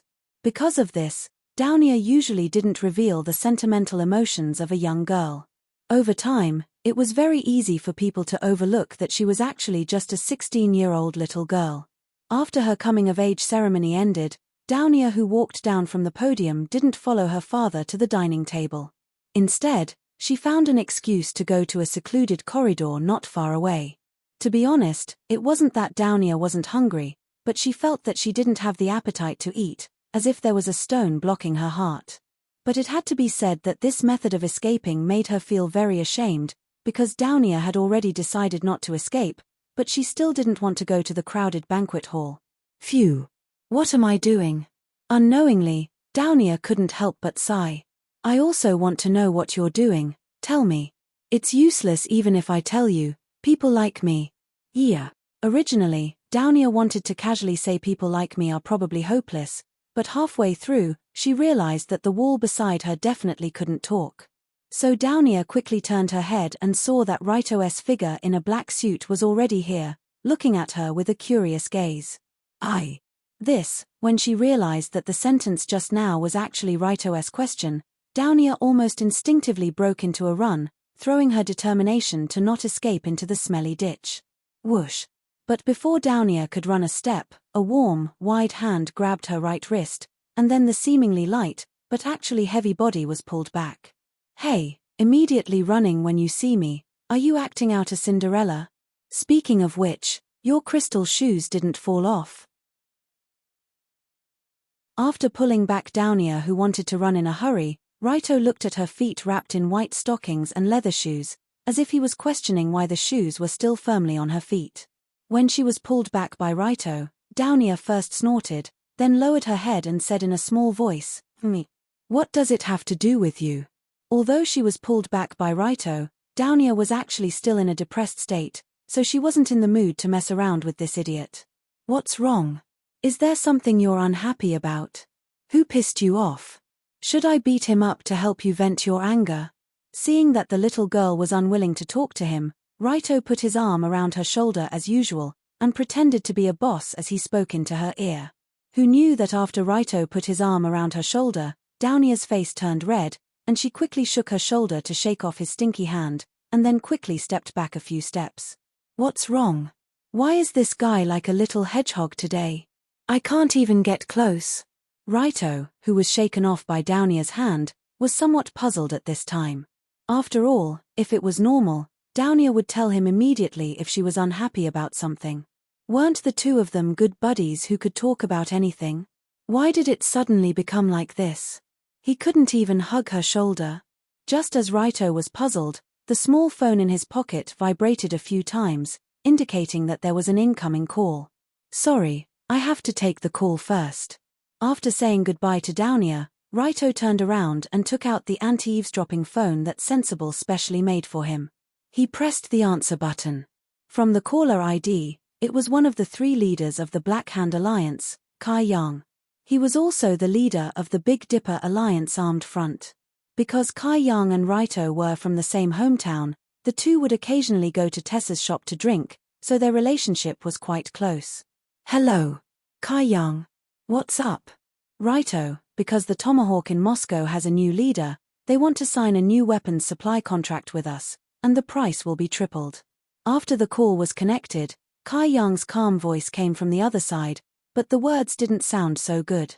As the leader of the Big Dipper Alliance, Kai Yang's main business was to smuggle firearms from all over the world, and the main supplier was the Northern Mafia, which was the bear named Tomahawk. Tomahawk? Tripling the price? Hearing this, Raito couldn't help but snort. Are their brains fried? Triple? They're not the only supplier in the Northern Mafia, we won't buy from anyone else at this price. The problem is that the large mafia, including the Mo Xiong and the Arctic villains, have already refused to negotiate with us, and they have threatened not to let other small dealers contact us. So that's why they want to extort us. Suddenly, Raito understood what the Mo Xiong Mafia were thinking.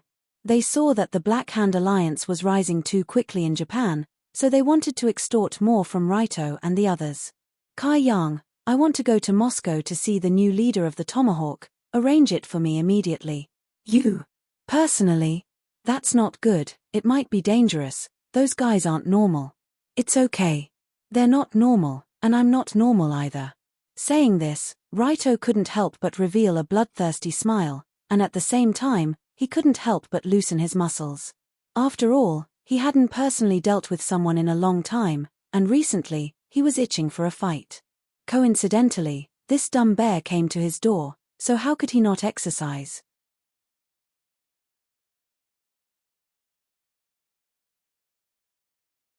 Chapter 279. Speaking of the Mafia, most people may not have a deep impression of them because they are not as famous as the Italian Mafia, the Japanese Yakuza, the Mexican drug lords and other big organizations. However, only those who were in the know would know that Maro Xiong's Mafia had a long history and a long history.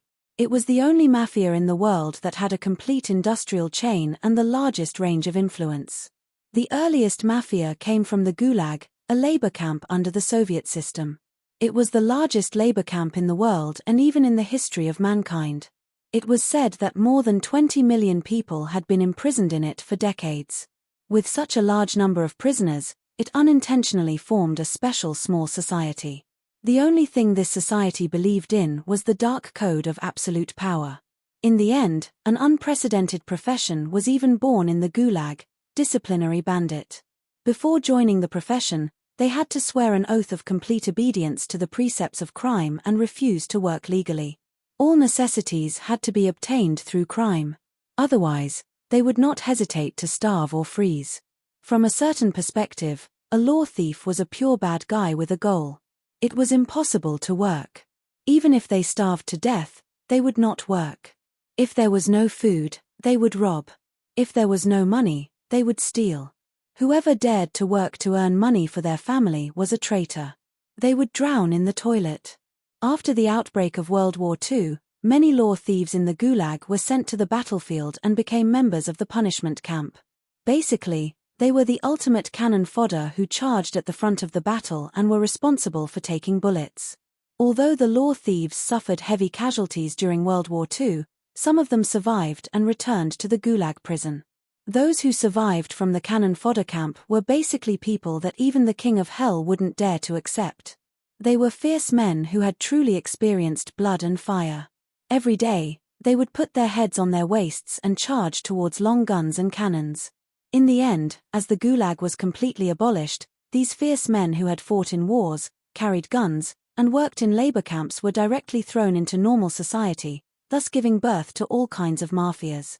From this point of view, the Japanese Kyodo that Ryu-Do and the others belonged to was simply a kindergarten-level organization compared to the Maro Bear Mafia. Whether it was combat power, organizational ability, or history, they were not on the same level. In the legends of the Maro Bear Mafia, the most exciting and unbelievable thing was that this group of guys had once sold nuclear materials. It was said that someone once went to the Maro Bear Mafia and said that he wanted to buy a nuclear submarine. In the end, the mafia manager did not say that he had it, nor did he say that he did not have it. Instead, he directly asked, "Do you want it with missiles or without missiles?" Of course, this might just be a joke, but it also reflected how much wealth the mafia had received after the collapse of the Soviet Union. It even included some top scientists who specialized in nuclear weapons. It was simply a fantasy. Therefore, Maro Xiong's mafia was very strong, very strong. It was not the ordinary kind of strong. It belonged to the type whose strength far exceeded their fame. Kai Yang, who had been working with Tomahawk and other mafias for many years, was naturally very clear about this situation. Therefore, he obviously didn't approve of Raito's move to go to Moscow to negotiate with those guys. Kai Yang certainly knew how good his boss was at fighting, but from a certain perspective, it wasn't a matter of whether he could fight or not. The mafia absorbed a lot of nutrients from the collapse of the Soviet Union, which was a huge opportunity that no other mafia in the world had. There were a lot of guns, ammunition, and even all kinds of heavy weapons. Even if Raito could fight, as long as he was surrounded by dozens, hundreds, or thousands of submachine guns, he would still die on the spot. You should think carefully. That's their territory. No matter how many people we send, they have more people. We don't need to send a lot of people. We're just going to negotiate with the new leader of Tomahawk, not to start a war. But the new leader, don't worry.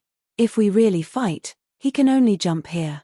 Anyway, go and arrange for Maro Xiong's people to prepare to welcome him. I'll fly over tomorrow. Seeing that he couldn't persuade Raito, Kai Yang could only sigh. After hanging up the phone, he hurriedly contacted the most elite members of the Black Hand Alliance in Maro Xiong. Regardless of whether or not the negotiations with Raito would succeed, at the very least, they had to ensure his personal safety. This was what Kai Yang cared about the most. What new head of Tomahawk? I don't know what he's talking about. After hanging up the phone, Long Do subconsciously complained. However, before he turned his head, a complicated voice came from the side.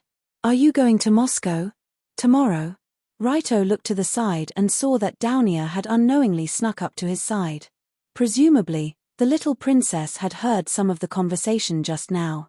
Yes, I have some business problems to deal with. I want to go too. Ah, you also want to. By the way, Moscow is your hometown, right? You were born there? If Raito remembered correctly, Downia was born in Moscow, the capital of Maro Xiong, and lived there until she was 6 years old. It was also after Downia's mother passed away that Wu Hong, who didn't have any relatives in Moscow, brought Downia back to Japan. It could be said that Moscow, for Downia, was a hometown that existed only in her memories. Even if she went back once a year to pay respects to her mother, the father and daughter were in a hurry and didn't have a good time there for a long time. If it was under normal circumstances, Raito naturally wouldn't refuse Downia's request. But this time, Raito didn't go to Moscow for a vacation, but to negotiate with the mafia. The so-called negotiation, especially the negotiation with Maro Xiong, really anything could happen. If there was a disagreement, there might be a killing on the spot. With Raito's current inhuman strength, he certainly didn't have to be afraid of the mafia like Tomahawk, but if he brought Downia with him, it seemed that he was looking down on her. It doesn't matter. After telling Downia the ins and outs, she said faintly, "It's just the mafia. It's not like I haven't been chased by the mafia with my father when I was a child." Mafia? Well, Wu Hong did do this kind of thing. Hearing this, Raito remembered that Wu Hong and Kazuma fought with the mafia in Siberia before. Although Raito didn't see it with his own eyes, it was said that the two had killed the mafia there before. Downia might have been involved when she was a child. Of course, the most important thing was that Downia was not an ordinary little girl now. In the past few months, Downia had mastered the martial arts of Saitu Club to a very high level. She even defeated many teachers. Her strength was quite amazing. Now she did have the confidence to not put the ordinary mafia in her eyes. However, the trip to Moscow this time was indeed very difficult.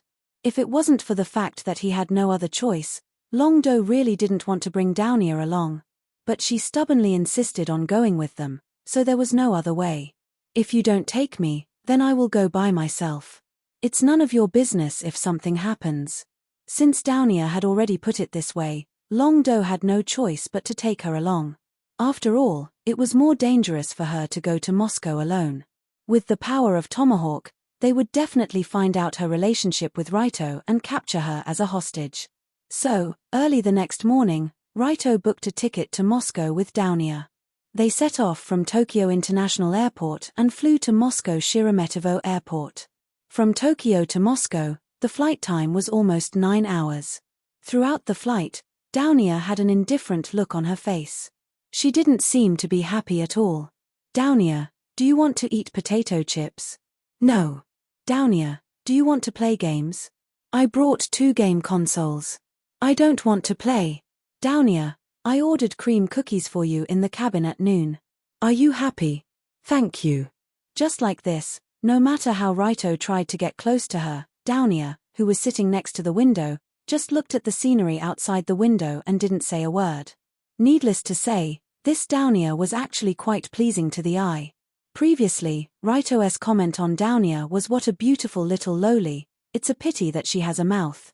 After all, at that time, Downia was degrading and cursing as soon as she opened her mouth.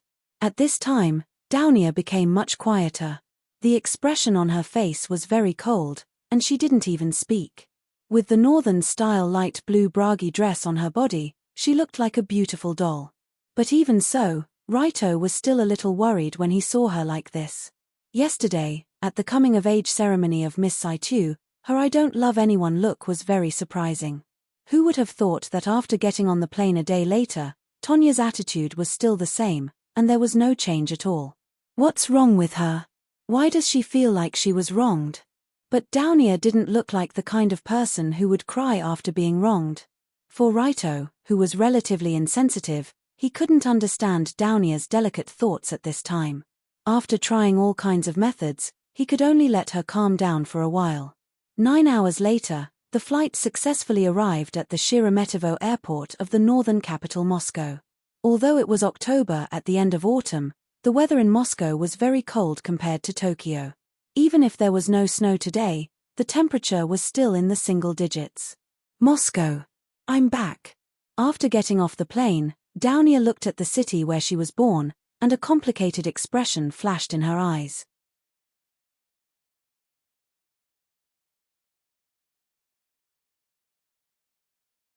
Chapter 280. When Raito and Downia got off the plane and walked out of the exit, he saw an Asian man holding a sign with the strange surname Tongyo in the crowded pickup line.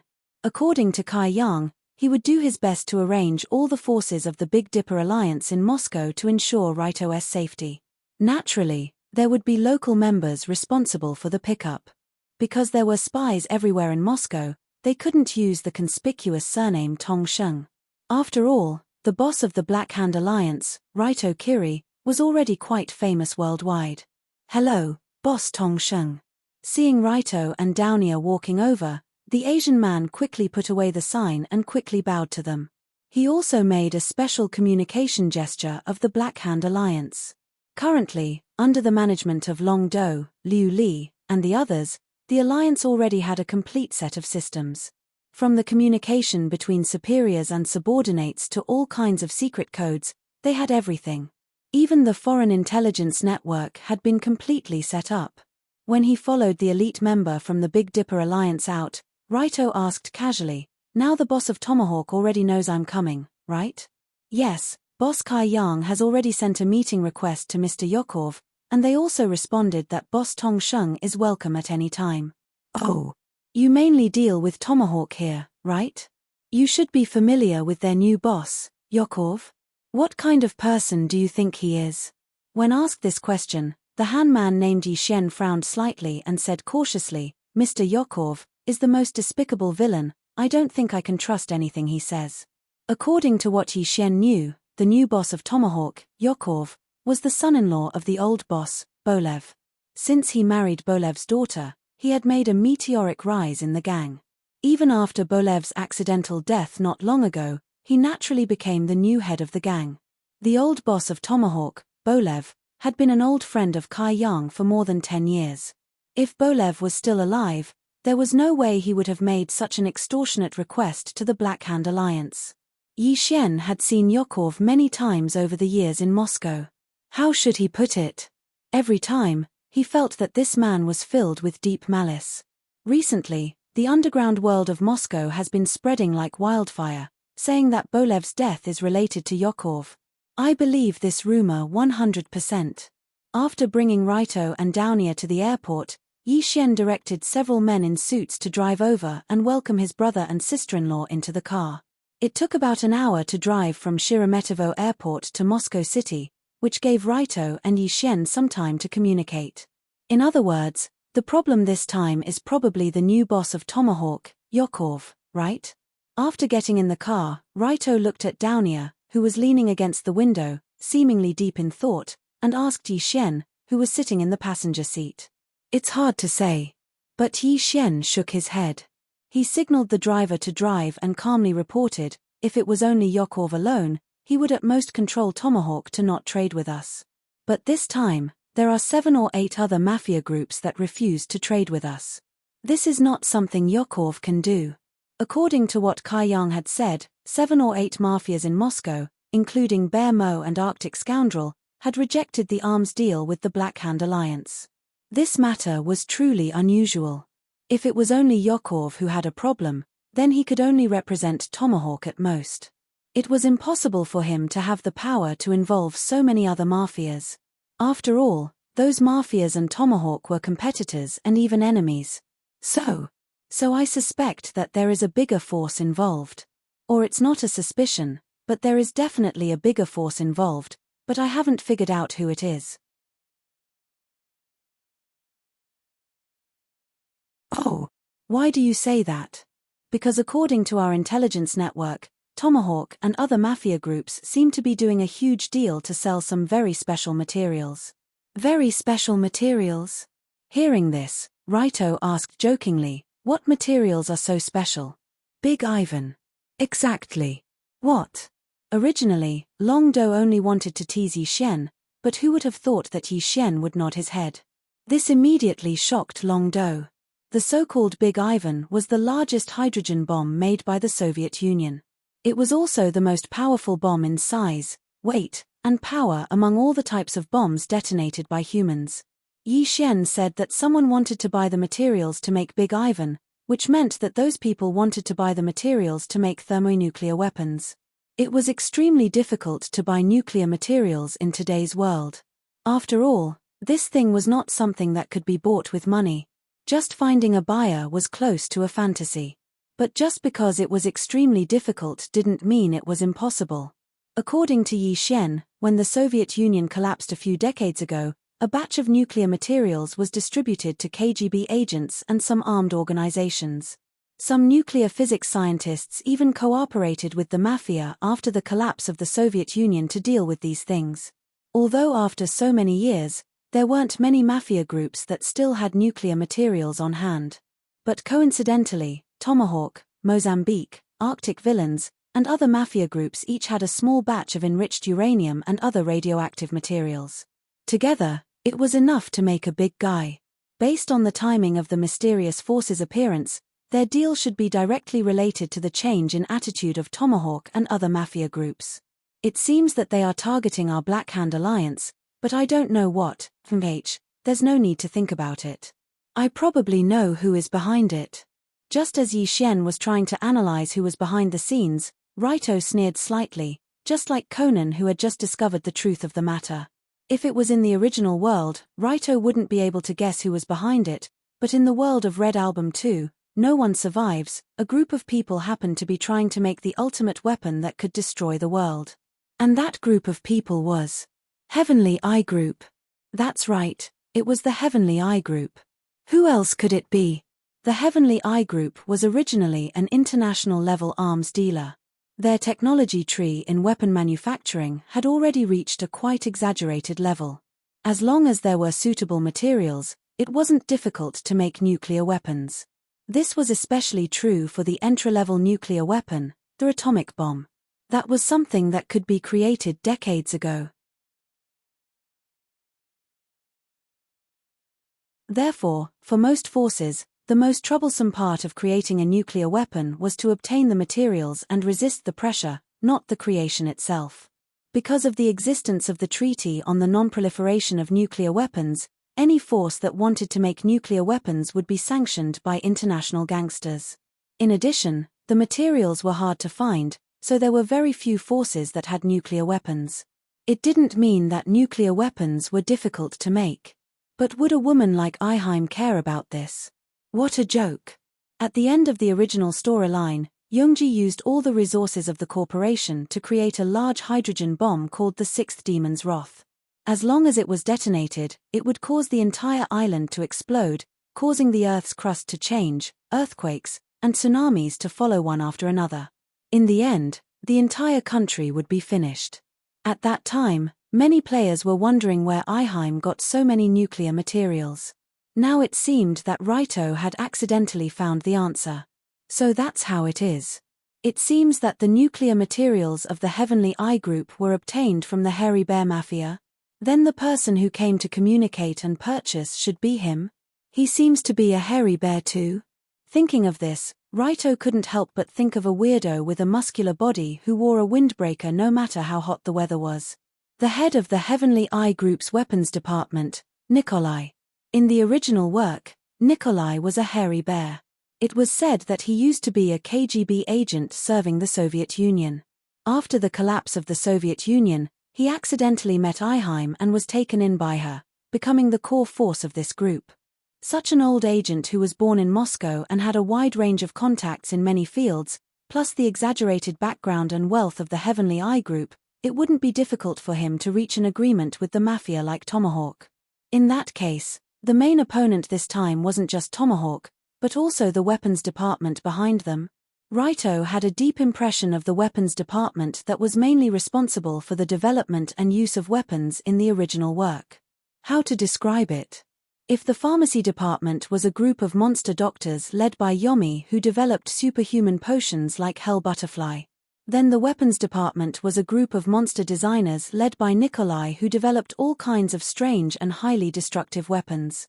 For example, the bullet absorption device that Raito was tricked by Eheim in the unrestrained Sky Tower was the work of the weapons department. It was easy to imagine how powerful the technology of these guys was. It was completely beyond the level of half an era. If he wanted to fight with them in Moscow, Raito, Yi Xian, and a few other members wouldn't be enough. So after Raito reacted, he quickly dialed Gao Yuan's number. "Hello, boss. What's the matter?" Gao Yuan immediately mobilized the Dragon Fang to Moscow. They must arrive by tomorrow. No matter what mission they are on, temporarily stop. There's something important to deal with. Understood. I'll do it right away. Although Raito didn't make it very clear, Gao Yuan immediately nodded and agreed. After all, in Gao Yuan's understanding, if the boss did this, he must have his reasons. He should do what he should do and not ask what he shouldn't ask.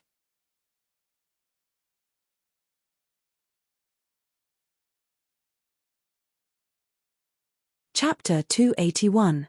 Raito ordered Gao Yuan to arrange the most elite special force of the Black Hand Alliance, Dragon Teeth, to help. He then turned around and chatted with Yi Xian for a while. The cars that came to welcome Raito finally drove into a busy street and into the city of Moscow, the capital of the Northern Kingdom. Oh, so this is the street of Moscow? It looks quite unique. Looking at the streets of Moscow from the outside of the car, Raito couldn't help but feel that it was an eye-opener. It was almost 6 o'clock in the evening, but the sky in Moscow was still clear. After all, in a city in such a geographical location, it would only get dark after 8 or 9 o'clock, so it was still possible to enjoy the scenery at this time. The capital of the Northern Kingdom, Moscow, was a city with a mix of many classical architectural styles, such as Byzantine architecture, classical architecture, Baroque architecture, etc., but generally, it used highly contrasting red bricks, green tiles, and roof decorations to make the buildings bright. The streets were filled with hairy bear men, their mouths filled with the taste of vodka. The men were generally big, round, and had robust faces, while the women were very beautiful and fat. It made people sigh that although hairy bear men were beautiful, it was a pity that they were easy to gain weight. The streets were filled with authentic exotic buildings and numerous commercial shops. From time to time, 3 to 5 strong men could be seen drinking vodka in the cold wind of single-digit temperatures, perfectly displaying the valiant temperament of the city. As the car slowly moved forward, the group came to the place where Raito and Downia were going to live, the Moscow Four Seasons Hotel, which was located directly across from the Kremlin. The Red Square area where the Kremlin was located had always been the historical, geographical, and religious center of Moscow, and the top destination for tourists. No matter the season, one could see the cobblestone ground, the majestic fortress, and the dreamy St. Basil's Church. Of course, the best Moscow Four Seasons Hotel in Moscow was located near the Red Square. It was a Moscow hotel that had been in business for nearly 100 years, so it was one of the best 5-star hotels. Then, the meeting with Yakov is set for tomorrow at noon. Please have a good rest here tonight. I won't disturb you. After sending Raito and Downia to the door of the luxurious presidential suite on the top floor of the Four Seasons Hotel, Yi Xian bowed slightly and left, leaving only a few members of the Big Dipper Alliance to guard the door. Phew. I'm really tired. Don't you think so? After returning to the room, Raito unconsciously lay down on the large double bed, as if he couldn't wait to lie down and sleep until tomorrow. Originally, Raito thought that this trip to Moscow was just a simple fight with Mao Xiong. Who would have thought that it would involve the manufacturing process of the sixth demon's wrath, a weapon that could destroy a country? As for Eiheim's plan to use nuclear weapons to wipe out Japan, Raito originally didn't want to interfere. However, his entire family was in Yoto, and his 3 harem and the 3 major forces behind them were also in Yoto. He couldn't just ignore it. If Eiheim really did use a hydrogen bomb, Raito could take Colored Glaze, Yunyang, Downia, and Rui Hui and escape, but he couldn't take everyone from the Rulong Group and the Blackhand Alliance with him. At least before the threat of nuclear weapons was confirmed, even with Raito's identity and status, it was impossible for everyone around him to escape to another country. After all, it was hard to believe that a major force was preparing to create a nuclear weapon to wipe out Japan. Unless Eiheim really used the sixth demon's wrath, then others would believe Raito's words and escape with Raito. But no matter what, Raito and Eiheim were mortal enemies. If they could stop their mortal enemy from creating the sixth demon's wrath, it would be the best. That was why Raito transferred the elite members of the Rulong Security Company over.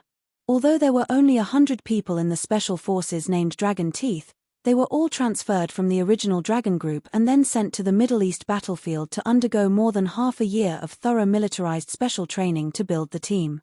With the best coach, the toughest environment, and the best equipment, the Dragon Fang was created by combining these elements. Although it was slightly inferior to Yongji's conquering the world in terms of combat ability, it was not too far behind. It could already be regarded as a first-class special force. However, the arrival of the Dragon Fang and the confrontation with the Tomahawk would be tomorrow. In order to prepare for tomorrow's chaos, Raito needed a good rest today. In addition, he woke up early in the morning and took more than 10 hours of plane and car travel, so he was already very tired. Obviously, Raito was not the only one who felt tired. Downia, who was traveling with him, also looked a little pale. She walked to the bed listlessly and laid down on it. But after lying on the bed, Downia realized that Raito was lying on the same bed as her. So she turned her head and said in a muffled voice, "Hey, go back to your own room, this is my bed." "Go back to my own? Wait, I don't have a room here. Did that fellow Yi Xian only book one room?" Speaking of this, Raito realized that this luxurious presidential suite seemed to be only a double room, so he quickly went out to communicate with his subordinates outside and asked them to book another room for him. But a few minutes later, the subordinate hurried back and awkwardly said that the Four Seasons Hotel Moscow was full and there were no vacant rooms. If he wanted a room, he would have to change to another hotel. So troublesome. Forget it, I'll just squeeze with Downia for one night. After returning to the room, Downia had already taken off her shoes and socks, revealing a pair of petite and smooth jade feet. She was lying on the bed in a daze. Seeing Raito come back, she asked without turning her head, "Is the room ready?" "No, just squeeze with me tonight." "Squeeze? Are you kidding me? Who wants to sleep in the same room with you? Suddenly, Downier frowned and said in a very dissatisfied tone. But when he heard this, Raito's doubts in his heart became heavier. Who wants to sleep in the same room with me? Is this something a human would say? Have you never slept with me before? Although a few months have passed, Raito also believed that Downier would not really forget that night when she was infected by the hell butterfly. Raito lay next to her and slept for a night. Why could she sleep in the same room with Raito a few months ago, but not now?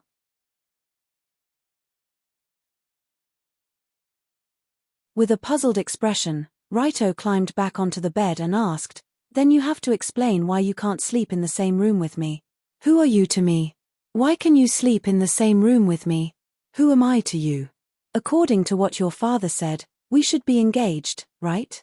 Then what's the problem with sleeping in the same room? Mitch, it was you who said that you can't treat me as a woman, and now you have the nerve to say such words. How shameless."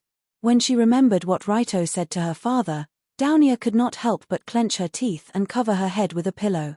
"I can't treat her as a woman? Ah. So that's why. Did you hear what I said to Wu Hong?" Hearing this, Raito could not help but pat his head. Only now did he understand why Downier was so strange for 2 consecutive days. Last night, when Raito was forced to marry by Wu Hong, he said, "I just can't treat her as a woman, you know, she has a good figure and a good temperament." These words should have been secretly heard by Downier. How to put it, these words were mainly to express his desire to not marry Downier so soon, but it did not mean that Raito did not like Downier. Did Raito like Downier? Of course, he liked her. But did Raito want to treat her as a woman? Not for the time being. After all, if he wanted to treat Downier as a woman, then he would inevitably have a desire for her body. If Downier was a carnivorous woman like Yunyang, or a smart person like Colored Glaze, then it would be fine. The problem was that Downier really did not know anything. Until now, Downier, who had just reached adulthood, did not know what strange things could happen when a man and woman were together. This innocence and ignorance was her weakness, but also her greatest strength. Because of this, Raito could feel relaxed when he was with Downier. The two of them did not have any misgivings or barriers when interacting with each other, just like a pair of best friends of opposite sexes, not a pair of lovers. Next, they only needed to wait for 1 or 2 years. When Downier grew a little older, her female consciousness would begin to awaken, and she would not be so ignorant. Then, the two of them would be able to move past the stage of best friends, and towards the realm of lovers or even husband and wife. This was the best and most natural process. In this way, Raito would not have to personally destroy Downier's innocence in advance. It would feel like he was tarnishing her feelings. But what Raito did not expect was that his conversation with Wu Hong seemed to have accidentally awakened Downier's female consciousness in advance. That conversation even gave her the illusion that she was a woman without charm, and that was why Raito did not want to marry her. After understanding the ins and outs of everything, Raito could only smile bitterly beside Downier. He laughed and said, "My lady, so you were angry at me for 2 days because of this matter. You should have said so earlier. Let me die a quick death. Chimpage. There's nothing to say. Anyway, even if you don't see me as a woman, I'm still a mature woman. A mature woman cannot sleep in the same room as you, so please." Seeing that Downier still had the attitude of "since you look down on me, then don't touch me," Raito decisively flipped over on the bed and pressed this mature woman under his body. "Hey!" After realizing that someone was on top of her, Downier hurriedly threw away the pillow and shouted at Raito, who was using his hands to support himself on the bed. "You! What are you doing? Didn't you say that you are a mature woman? Then you should know what kind of hospitality a mature woman would receive when she is with her fiancé, right?" Speaking until here, Raito grinned and slowly leaned his head down.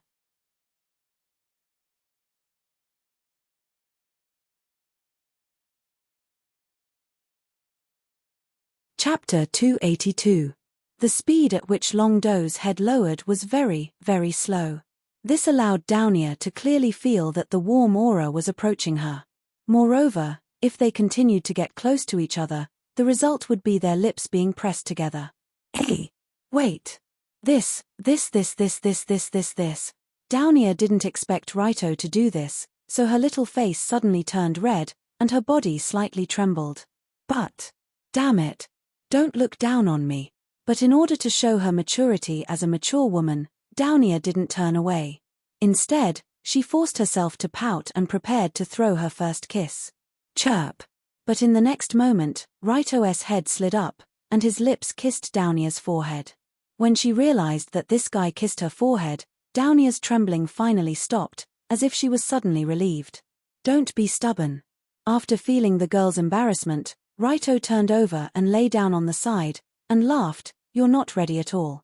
Among the three harem, Downia was obviously the most afraid of this kind of thing, because she was ignorant about the relationship between men and women, and fear came from the unknown. But the other two women weren't like this.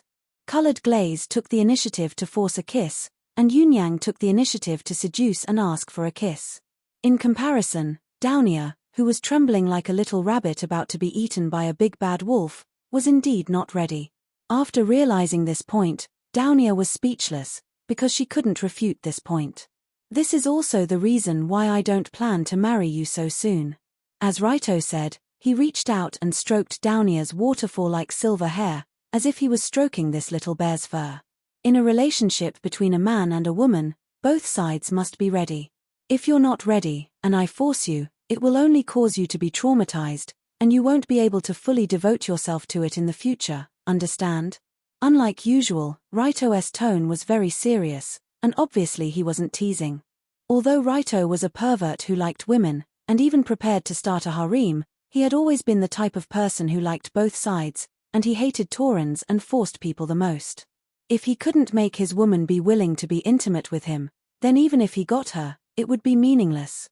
Downia was in such a situation. Hearing this, Downia couldn't help but raise her head slightly, looked at Raito's serious expression that was different from usual, and asked, "Then, what about Colored Glaze and Yunyang? Have you been intimate with them?" "About that, I have, but not completely." Raito didn't hide his relationship with Colored Glaze and Yunyang to Downia. In the past few months, he often went out with the two, and it was normal for them to be intimate and hug each other. After all, this was a relationship that naturally happened when love was strong. However, this kind of intimacy stopped there, because Yunyang's father, Kyoji, had recently returned, and Yunyang had also returned to the Tsukuminari villa to stay with her family, so Raito didn't have the chance to go further with her. As for Colored Glaze, there was no need to mention it. Rui Hui had repeatedly warned him not to take Colored Glaze's virginity, so Raito didn't have the guts to make a move on her for the time being. So from the current situation, Raito, Colored Glaze, and Yunyang had only reached B in ABC, and the final C hadn't arrived yet. After listening to this explanation, Downia was first stunned, then a feeling of not wanting to admit defeat slowly rose in her heart. During this period, Downia more or less developed a sense of competition for the two women, because she actually saw Raito being intimate with Yunyang and Colored Glaze. The scene where Raito and Yunyang were intimate was in school. At that time, it was still lunch break on the rooftop.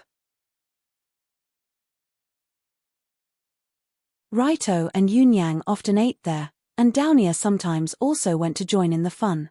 Just a week ago, Downia forgot to bring food, so she went to the welfare department to buy a bunch of bread, and hurriedly ran to the rooftop. Who knew that when she opened the door, she would hear such a voice? "Don't mess around, we're in school." "What are you afraid of? No one will come here." "Hehe, I think so." Hearing the two's conversation, Downia quietly slipped to the door and opened it a crack, widening her eyes to look inside, and saw the extremely shocking scene. Raito and Yunyang were hugging and kissing by the wall. That action was really too shameless, at least in Downia's eyes. The two old foxes made out with each other for a full 5 minutes before letting go. Downia, who was hiding behind the door, blushed. After all, this was the first time she had seen such a thrilling reality show. So, they would do this kind of thing in private. But when she thought of Yunyang's mature behavior and age of graduation, Downia comforted herself by thinking, "It's okay, Yunyang is special, as long as it's not with Colored Glaze." But who knew, a few days later, Downia saw Raito and Colored Glaze being sweet in the Rulong Group headquarters. It was a green bamboo forest. That day, school was on holiday, So Downia came to look for Raito to play, but she didn't expect that someone was already one step ahead of her. Miss Colored Glaze, it's been hard for you to manage the Black Hand Alliance. Tumpage, you just found out? My shoulders are sore now, massage them properly, okay? Under the gaze of Downia, who was hiding in the dark, Colored Glaze sat under the shade of the bamboo forest and let someone massage her shoulders. But as they pressed against each other, they somehow ended up kissing each other. They kissed for a full 5 minutes before letting go. If Yunyang and Raito had such intimate actions, it would be fine, but Colored Glaze was also here. And she didn't feel any more distant than Yunyang. Seeing the two of them hugging and whispering after kissing, Downia, who was secretly watching from afar, felt her eyes burning. She felt that there was a patch of lush green above her head, just like the Hulenbar Plains. Speaking of which, Downia definitely liked Raito. But just as Raito thought, she could accept playing around with Raito and even sleeping together, but she couldn't accept such intimate actions. But after seeing Yun Yang and Lioli open a new door one after another, Downia felt like she was a pitiful creature who had been thrown outside the door. She could only watch the three of them being intimate with each other. That feeling was terrible. As the saying goes, don't worry about scarcity, but worry about inequality. She was already holding back her anger after seeing Raito being intimate with Yunyang and Colored Glaze. Then, Raito said those words that seemed to be mocking her for not being feminine, so it was no wonder that Downia was so angry. So she reached out and grabbed Raito's collar, and asked seriously, "Let me ask you a question. Am I really not feminine? It's okay, as long as you're lowly." Lowly? What the hell is lowly? The moment she heard this, Downia couldn't help but explode. That's the feeling. But Raito smiled and pulled her into his arms, and said with a smile, "It doesn't matter whether you're feminine or not. What's important is that you're very cute, very pure, and very straightforward. This is your unique taste, and I like you very much. You don't have to compare other things with Yunyang and Colored Glaze. I'm cute. Very pure. Very straightforward." After being held in the arms of this man and being caressed on the back, and hearing these obviously great compliments, Downia's face suddenly turned red, and her slightly stiff body also became soft. It had to be said that although Raito's nerves were thick, with his current high IQ, it wasn't difficult for him to coax a mere Downia. After a few words of coaxing and a hug, the girl's little face that had been pulled down suddenly relaxed, and her temperament gradually changed back to that of a cute and lively little lowly. But even so, she still raised her head and asked, "Do you really think that I'm good like this?" "Of course it's good, this little face is so cute. But I want to be better, I don't want to lose to Colored Glaze and Yunyang, I want to be the best in your heart." Perhaps it was because she was in her hometown, or perhaps it was because of the change in her mentality, Downia unconsciously spoke her mind. Which girl didn't want to be the best in their lover's heart? Although Colored Glaze, Yunyang, and Downia had basically accepted the situation of the three women coexisting, they naturally had their own little plans in their hearts, and they all hoped that Raito would favor only one of them. Although she hadn't officially become Raito's lover, Downia still had such thoughts, so she had been troubled over how to let Raito feel her personal charm. "Is that so? That's really great." Raito heard this and revealed a happy smile, then asked, "Then what does the lovely Downia plan to do?" Hee. Raito was actually just casually asking, who knew that Downia directly got up from the bed, put on her shoes and socks, and took out a small package from the suitcase. Let's go. After taking out the small package, Downia pulled Raito up from the bed and walked straight to the door. Go. Where are we going? To a place where I can show my personal charm. A place where you can show your personal charm. The zoo. You're looking for death. Don't you know how to talk? What the hell is a zoo? Puff. Suddenly, Downia couldn't help but punch Raito's stomach, and he almost spat out the Russian-style cream bun he just ate. However, although he was beaten, Raito's mood was still very good, because the awkward Downia from before was gone, and the cute, headless silver bear was back. In this way, although he didn't know where Downia was taking him, Raito smiled and followed behind, wanting to see what kind of surprise this girl was going to bring him.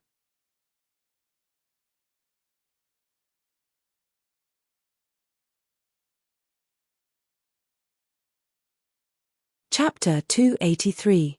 Downia dragged Zhong Xian to a restaurant for dinner. It was already night time. As night fell, the two of them walked on the streets of Moscow. Not long after, a majestic building appeared in front of them. Anyone who lived in Moscow knew that this was the Moscow Lavsky Music Theatre, built during the pre-Soviet period. It was one of the most famous theatres in Moscow. The Moscow Lavsky Ballet Troupe, which resided in this theatre, was one of the top ballet troupes in the Northern Kingdom and even the world. Ever since their chief dancer, Overa Koldus, retired more than 10 years ago, the ballet company's reputation was not as enthusiastic as before. However, it was still full of people every time it performed. It was known as the representative of the highest level of ballet in Moscow. It was now past 9 o'clock. Since there were no performances scheduled in the theatre today, there were few lights in the theatre. There were not many pedestrians nearby, so it seemed empty and quiet. From the outside, the Lavsky Theatre was a typical Baroque architecture. The pink brick walls and the decorative columns set off each other. On the one hand, one could strongly feel the traditional historical traces and rich cultural heritage. At the same time, the overly complicated texture and decoration were abandoned, and the unnecessary cumbersome lines were simplified. In the courtyard outside the theatre, there were recently posted promotional posters for the performance. In the posters, handsome men and beautiful women in beautiful ballet costumes were posing in various elegant postures. It was as if one would be immersed in the wonderful performance at a glance. After arriving at the entrance of the theatre, Downia tilted her head at Rito. She did not walk to the gate guarded by the guards. Instead, she went to a corner not far away, grabbed a water pipe, and threw herself nearly 5 meters up.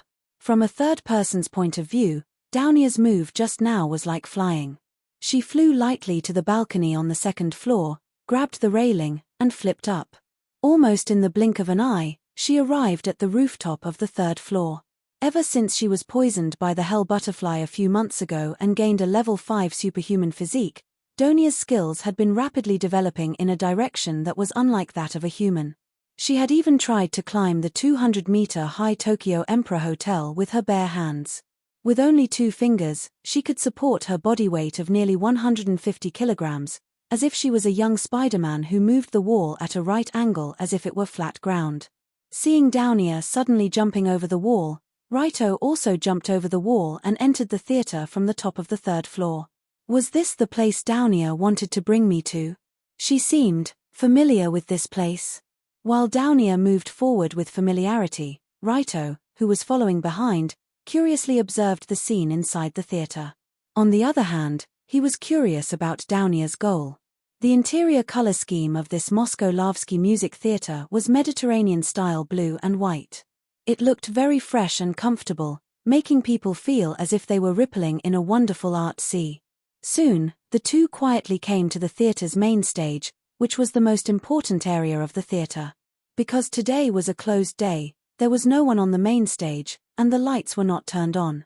Downia, on the other hand, went to the main stage and turned on the lights, letting the spotlights above illuminate the dark world.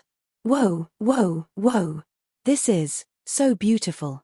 When the lights were turned on, Rito couldn't help but show a surprised expression, because this was the first time he saw such a beautiful theatre.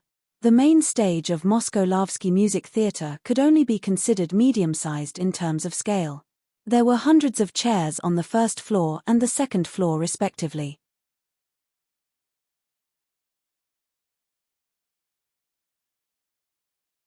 The chairs were arranged in a semicircle around the stage, looking like a huge fish pond. Compared to the simple and elegant main color scheme, the huge stage curtain was extremely luxurious. The luxurious dark gold color and the theater's royal blue color were mixed together, presenting an impressive stage view. Wait here for a while, I'll be right there. After putting Rito in the empty first row of the auditorium, Downia took her small bag and walked to the small side door next to the stage. That was where the actors went on stage. Naturally, there was no one inside the actors' lounge. Actors' lounge? No way. Is Downia going to dance for me? Lin Sanju thought. Looking at the girl taking a small bag and walking over there, Rito couldn't help but think of Downia's background. Her mother, Olivia Koldus, was a world-famous ballet artist. Logically, Downia should be a girl with artistic genes. But he didn't know if it was because Wu Hong's fighting genes were too strong. Although Downia inherited her mother's beauty, she had almost no artistic achievements. The ballet that her mother was proud of also had not been performed for a long time. So does Downia still know how to dance? He didn't know. At least in the original Red Album 2, no one survived. She didn't dance in front of the player. But now that Downia deliberately brought Raito back to the place where her mother became famous, it seemed like she wanted to prove something to Raito.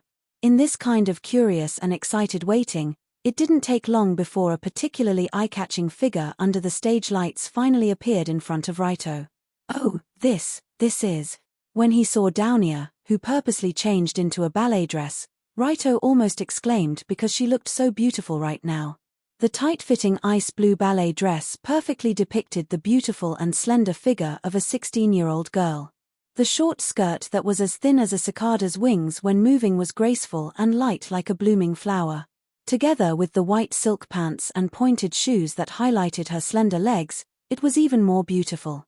At this time, the girl standing in the middle of the stage elegantly raised her neck slightly, like a swan proudly swearing an oath. Her silver silk-like shiny hair was tied into a mature ponytail behind her back. Then the girl stretched her arms, tiptoed, and before Raito could react, she had already started dancing. There was only the girl on the huge and empty stage, and there was no music or dance accompaniment. She just moved her graceful body according to the rhythm in her heart, like a silver-white butterfly fluttering in the air, or like a leaf swaying in the air. Of course, Downia knew how to dance. How could she not know how to dance? She was the daughter of Over Akoldus, the continuation of the life of a lady who deeply engraved art and elegance into her bones. She was born to be a dancer. So light. Her body was so light, as if she could do anything easily. Although Downia hadn't danced for a long time, her exaggerated physical fitness brought about strong control that perfectly covered up her unfamiliarity. She was dancing in the middle of the dance floor. Her beautiful dance was graceful and gentle, her body was as light as the wind, and her posture was wonderful beyond compare. Her agile toes danced elegantly in the air, as if time and space were blurred, making the theater return to the time when the Princess of the North was still present. If there were old audiences who had seen Overa's dance in the past, when they saw the situation on the stage, they would definitely be shocked to the point of tears. Not only did the girl have a graceful dance, but her dance skills were still moving even though she wasn't skilled. Her temperament was comparable to that of an angel, and it almost perfectly restored Overa's posture. She lightly tapped her toes, and her slender feet drew an arc on the floor, as if there were layers of ripples in the water. Then, she raised her hands high above her head, slightly closed, and twirled her fingers, like a budding flower that was slowly blooming. Finally, the girl tapped her feet and stood upright, taking small steps, and suddenly jumped.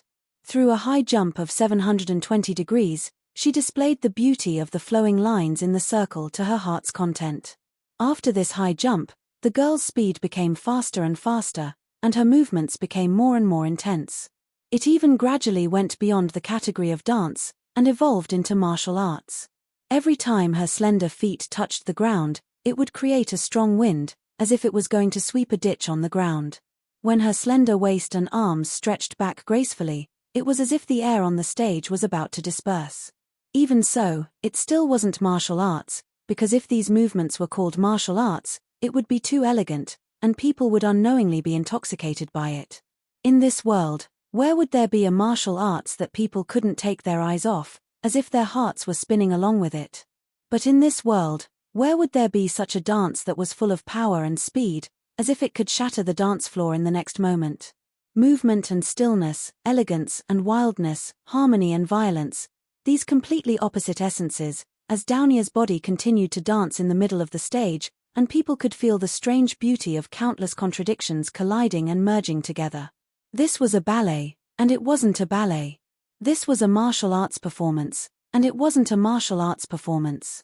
This was a performance, and it wasn't a performance. This was a duel, and it wasn't a duel.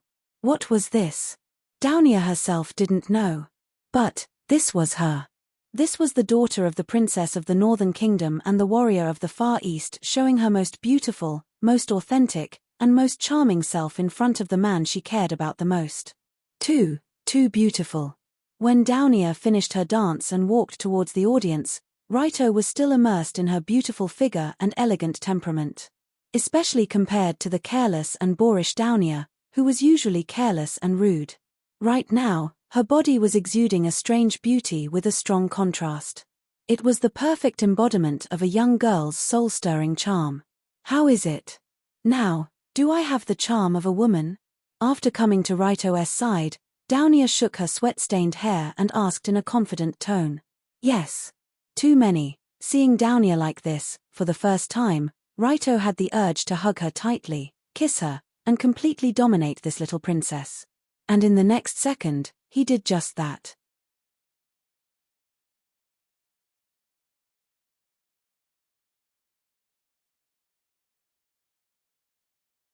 Chapter 284.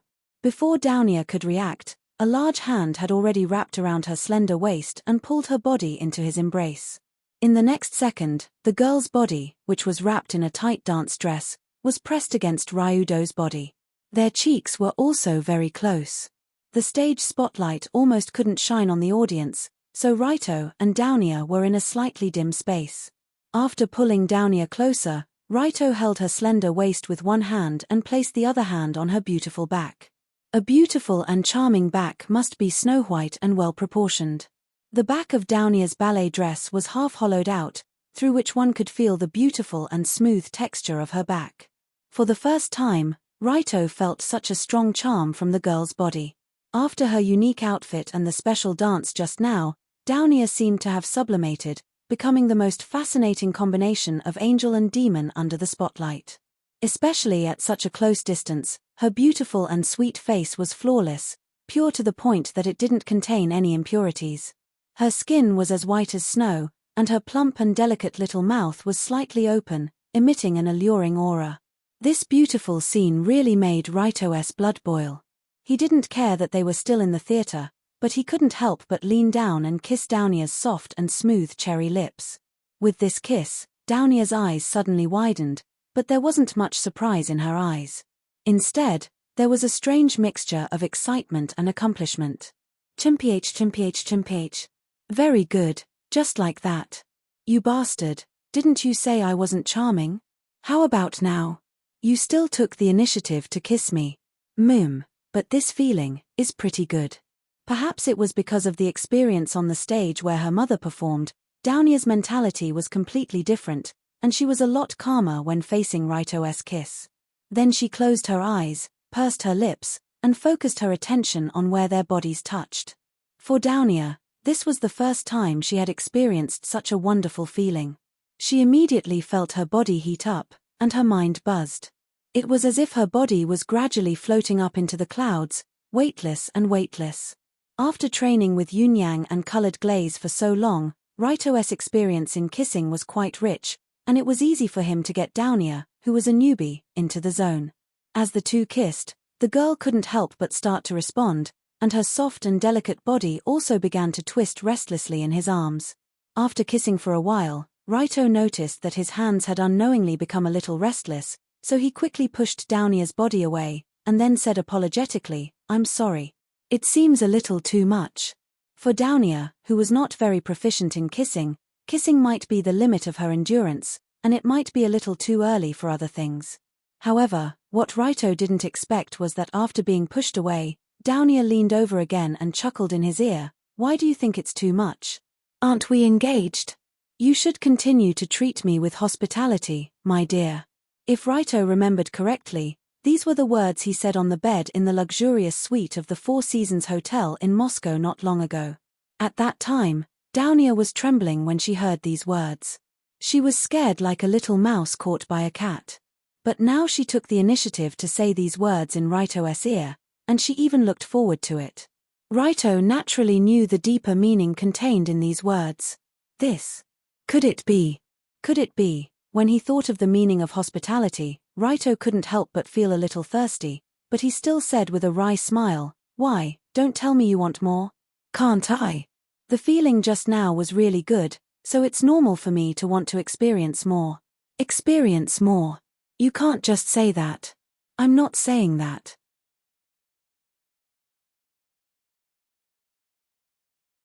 The next thing. How about we go back to the room, or do you prefer here? I'm fine with anything. Perhaps because this was her hometown, the land of Moscow where the people were tough, Downia couldn't help but become bold tonight, and she drove the car on the highway. F***CK. Although Raito was not a hungry ghost, in this kind of environment, he couldn't help but feel a strong emotion in his heart. So he immediately put his arm around Downia's legs, which were wrapped in white silk stockings, and carried the girl in his arms, running out of the Moscow Lavsky Music Theatre as fast as he could. Speaking of which, this music theatre was actually not far from the hotel where they lived. Raito carried Downia and rushed to the third-floor rooftop like lightning, and then directly jumped down from the third floor without looking.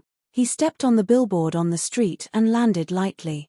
Under his rapid run, it didn't take long for the two to return to the door of the luxurious suite where they lived. After sending away the several guards here, Raito, before entering the door, gasped and asked the girl in her ear, "If you go in now, there's no turning back. Are you sure you want to do this?" Puff. Don't be like an old woman, are you a man? Suddenly, Downia, who was leaning on Raito, didn't know whether to laugh or cry, as if she was amused by his nagging. Am I a man?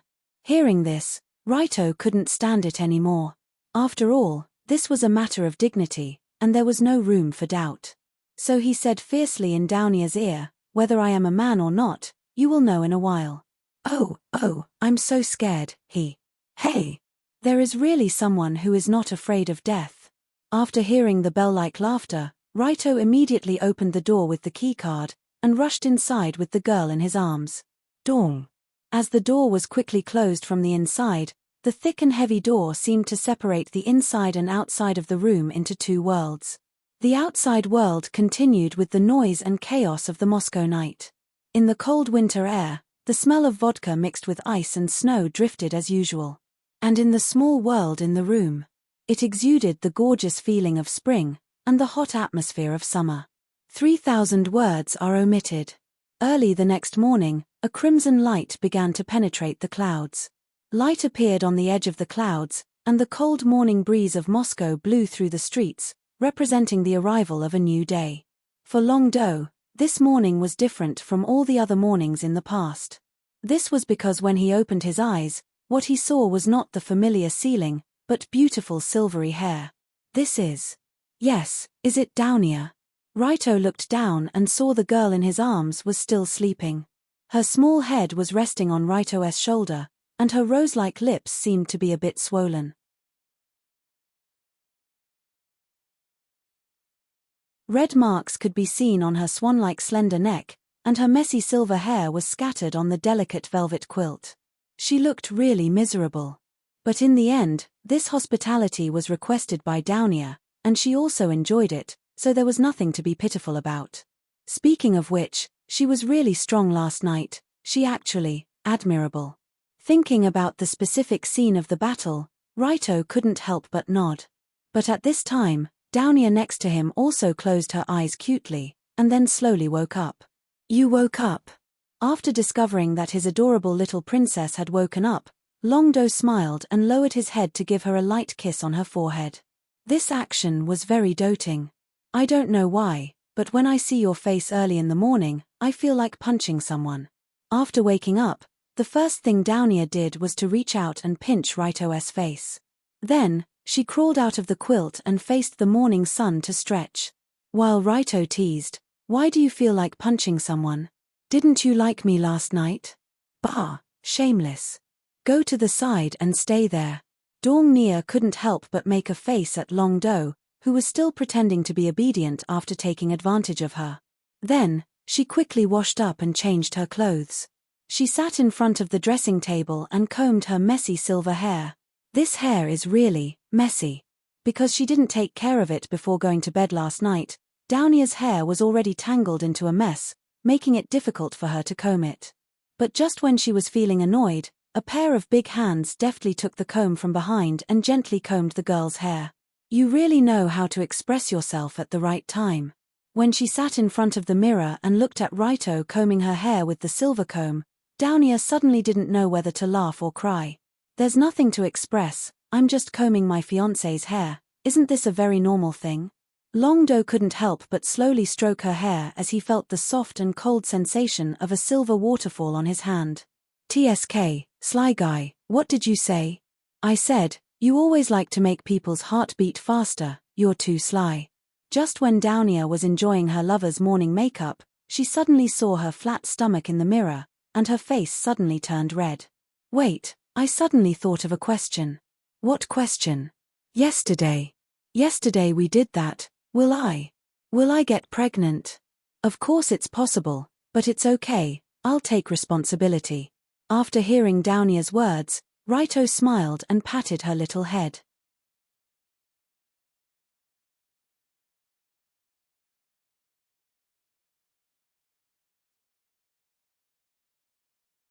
Chapter 285. Because both of them were in a hurry last night, and because they didn't have any experience, they didn't even think about taking precautions. They stepped on the gas pedal as soon as they got on the highway. They only remembered the fear when they woke up the next morning. However, compared to the blushing Downia, Raito was obviously much calmer when talking about this issue. After all, the two were engaged. Whether Downia was pregnant or not, Raito would marry her in a year or two, so it wasn't a big problem whether her belly was bloated or not. Of course, if Downia came back with a bloated belly after going to Moscow with Raito, he would probably be scolded, beaten, by colored glaze and Yunyang. But that was Raito's own business, it had nothing to do with Downia. After expressing his promise again, Longdo picked up a beautiful ribbon and tied Downia's hair into a ponytail, which was a ponytail that a young girl usually did not tie. What's this hairstyle? Why did you make it look like this? Downia looked at herself in the mirror. It was obviously different from her usual twin ponytails. It looked more intellectual and more mature. Downia asked curiously. This is the standard wife hairstyle. You have now added the wife attribute, so you can wear this hairstyle. Is this guy crazy? What the hell is the wife attribute? After a sigh, Downia slowly stood up from the dressing chair, then turned her head and said with a smile, what do you think? Do I look good? After dressing up neatly and changing into a married woman's style, Downia really looked like a woman full of charm, as if she had matured a lot all of a sudden. However, this was just a matter of dressing and temperament. Her face was still that of a lowly, and her body was still that of a lowly. Therefore, this strong sense of wife-X lowly wrapped around her body was really a feeling that made people want to explode. Yes, my fiancé is the prettiest. Looking at Downia, who suddenly had the temperament of a wife, Raito couldn't help but hug her in his arms again. The two who just tasted the forbidden fruit were in the sweetest moment, so they stayed in the room for a while before going out to eat. There was the best restaurant in the Moscow Four Seasons Hotel. Even if it was just a buffet breakfast, every meal was delicious and couldn't be picky. By the way, you are going to meet the new owner of Tomahawk, YA. YA, what is it? During the meal, Downia stuffed a delicious fruit pancake with cream in her mouth and asked Raito, who was sitting across from her. After leaving the stage, Downia returned to her previous carefree attitude, but if one looked carefully, it wouldn't be difficult to notice that the girl's eyes and posture had a strong sense of confidence. She was confident. For the current Downia, she was full of confidence, and she was in a completely new state. Not only was she mature because she stepped onto a new level, but she also felt a sense of accomplishment because she won against two of her main competitors. First place. After last night, Downia took the gold medal of the Raito tournament and became Raito's first woman, or she thought she was the first woman. Kanzaki colored glaze, Tsuki Yunyang, from now on, you can only use things that I have used before. I really want to see what kind of reaction you will have after you find out. In this state, Downia felt like she was awesome. Her attitude was so confident that it was surprising. It was as if she was a high and mighty queen of Versailles sitting on the throne. Yokov, we'll have to discuss with him later. Longdo nodded when he heard that. Although he had a good night last night, Raito didn't forget what he came to Moscow for. In a few hours, he had to go to the Tomahawk headquarters to talk with the new leader, Yokov, about the organization's exorbitant demand for the Big Dipper Alliance.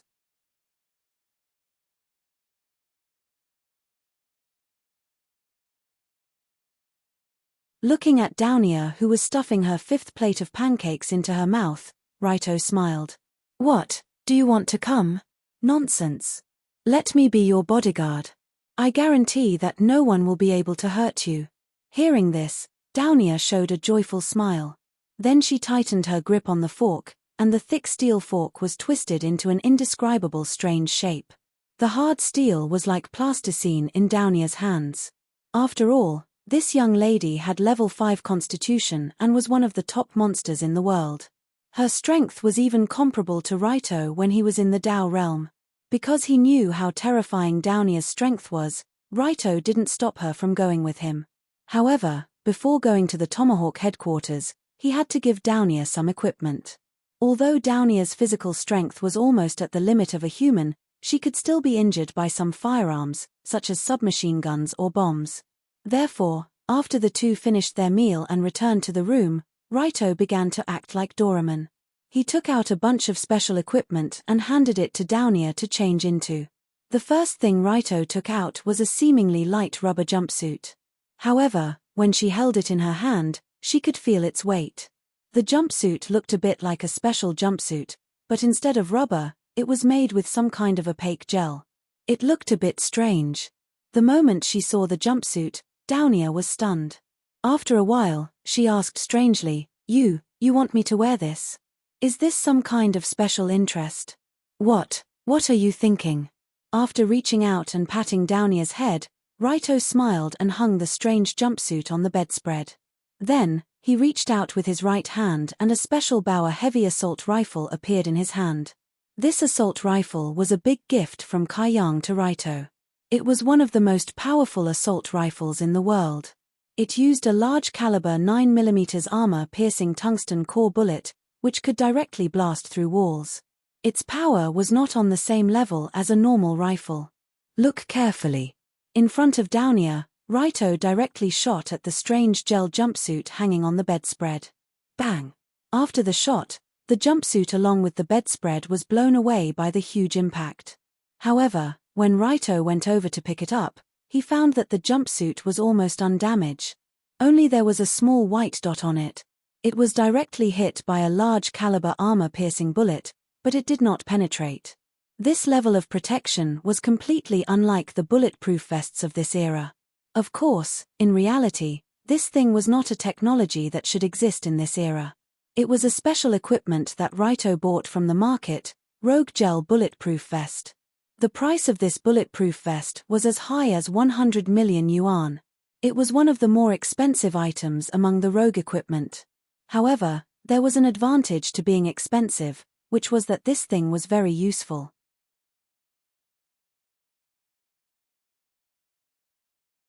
According to the product description, this liquid bulletproof vest was made of sheer thickening gel. It contained special particles that could freely float. When the gel was disturbed by bullets, these special particles would collide and form a strong resistance against the disturbance.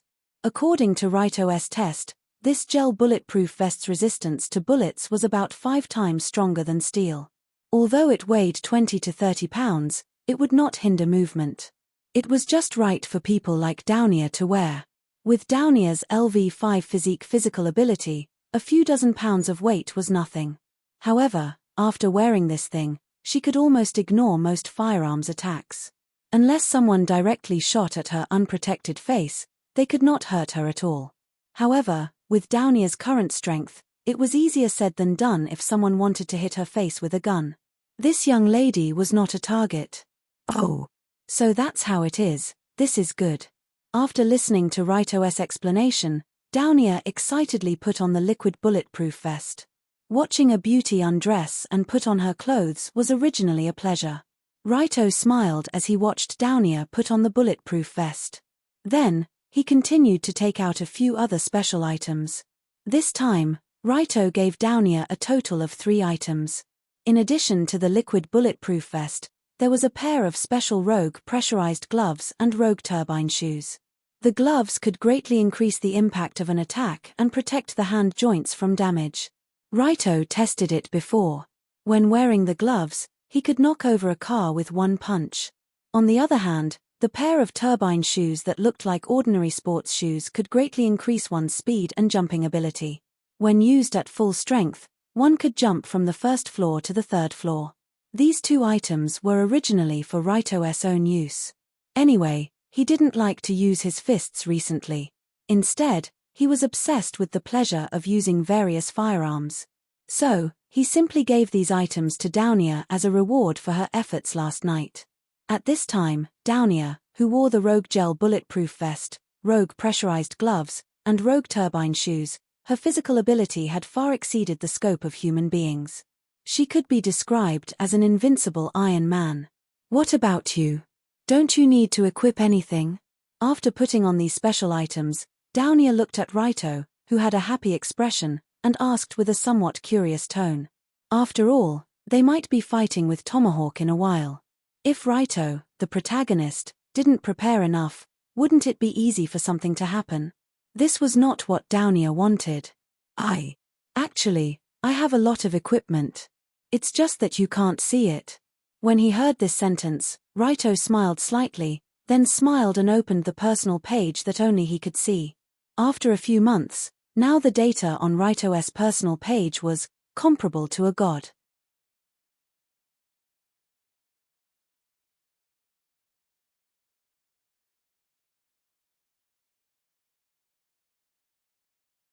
Chapter 286.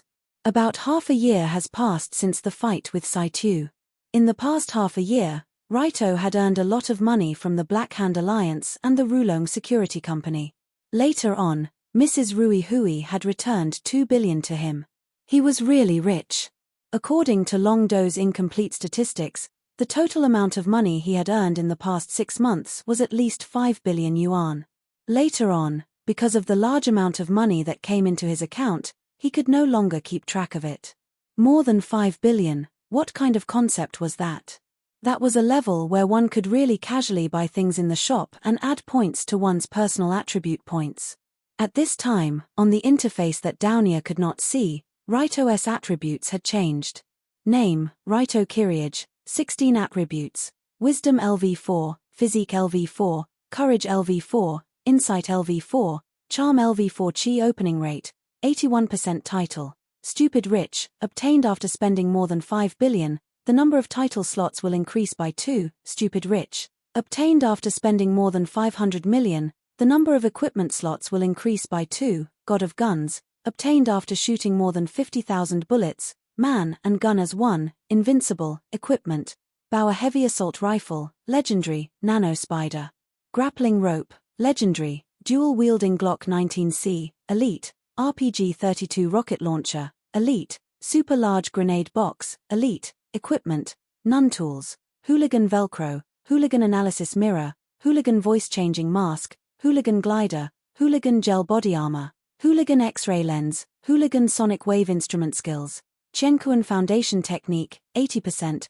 Princess Mystery Technique, 80%, Ancient Bajikan, 100%, Furumaki Style Martial Arts, 80%, Bone Twisting Hand, 100%, Iron Bone Mastery, 100%, Copper Skin Mastery, 100%, Parkour Master, 100%, Hooligan Immortality, 100%, Silent Movement, 100%, Aura Shield, 100%, Omnipotent Driver, 100%, Firearms Mastery, 100%, Total Assets, 854 million renminbi. How should he describe these attributes? Just one look was enough to scare a person to death. There was no need to mention his 5 measurements. Other than Charm, which he didn't spend money to upgrade to LV5, he spent 500 million on each of the other 4 attributes to upgrade them to the highest or second highest level. With LV5 Physique and LV5 Courage added together, he was basically at the level of a monster who could walk unhindered through a mountain of blades and a sea of flames. Even if the Heavenly Emperor came, he would still be able to beat the crap out of you. With LV4 Resourcefulness and LV4 Insight added together, it was enough to carry out very profound thinking, and even see through the mental activities of others. After that, his chi opening rate also rose to a near-perfect level by repeatedly committing suicide to buy the Chen Kuan Foundation building technique and the Empress mystic art. However, because the last purchase of these two techniques was too expensive, 320 million each, he didn't buy them to the maximum for the time being. Other than these two books, there was also the Furumaki-style martial arts that didn't reach the maximum. Because the price of the blank skill book was also a bit expensive, he could only buy the 80% proficiency that was completely enough. Of course, other than that, most of the useful skills had already been bought to the maximum proficiency.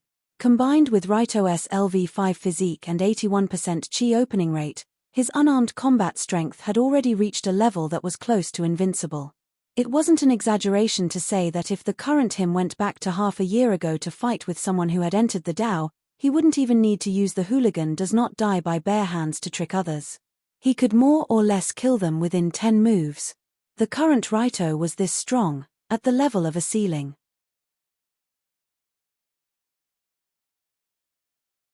However, compared to unarmed combat, the unlocking of the two titles Stupid Guy Has a Lot of Money and Gun God was also a big key to increasing his combat strength. The former required more than $5 billion to obtain, but it was very useful. It could actually increase the number of titles in the title bar by 2 slots, which meant that he could equip 3 titles at the same time. The latter, on the other hand, was obtained by firing 50,000 bullets. It could upgrade the gun, a weapon that Raito didn't use very often, to the extreme, allowing him to wield it like an extension of his arm and the state of one with the gun. The Gun God title, combined with the Gun Master at full proficiency and super high insight, Raito could even accurately shoot a fly from 100 meters away. Moreover, the speed at which he drew his gun was also the fastest in the world.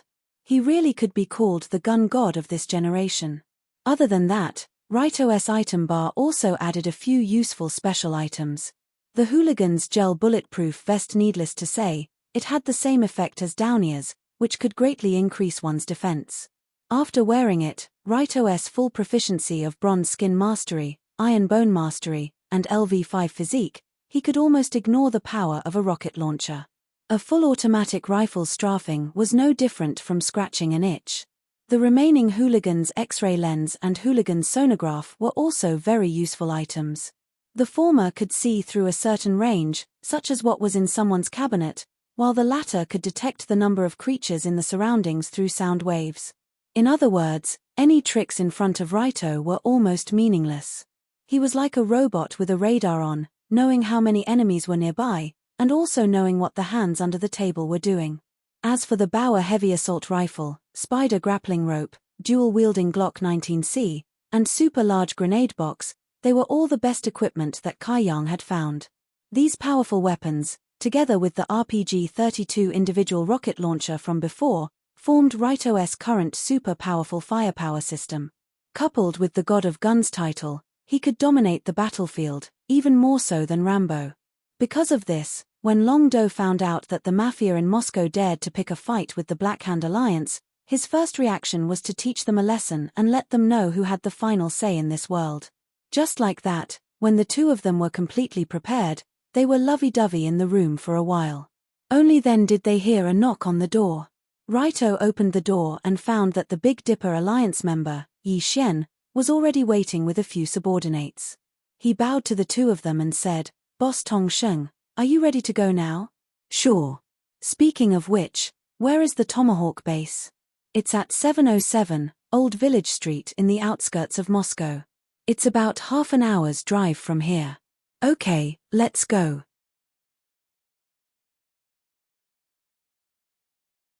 After hearing the address, Raito took out his phone from his pocket, entered the address, and sent it to someone. "That. Boss Tong Sheng. Is sister-in-law coming with us?" Before leaving, Yi Xian looked at Downyer, who was in light clothes, and couldn't help but show a surprised expression. Yesterday, when Raito came to Moscow with a little beauty like Downyer, Yi Xian could only understand that the boss needed someone to serve him, so he didn't think it was strange. But now they were going to negotiate with the boss of Tomahawk, which could lead to a fight at any time. Wasn't it suicide to bring such a girl there? Raito smiled and said, "It's okay, don't worry, she's my most trusted bodyguard." Most trusted. It can't be, right? Is Boss Tongsheng joking? After taking another look at Downia, who had delicate skin and delicate facial features like a doll, Yi Xian felt that it was inappropriate, but he couldn't say anything.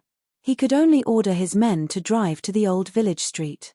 While driving, Yi Xian repeatedly emphasized, Boss Tongsheng, the tomahawk base we're going to is their nest. According to our previous investigation, there are 3 bases nearby, and there are at least 500 mafia members gathered in the bases.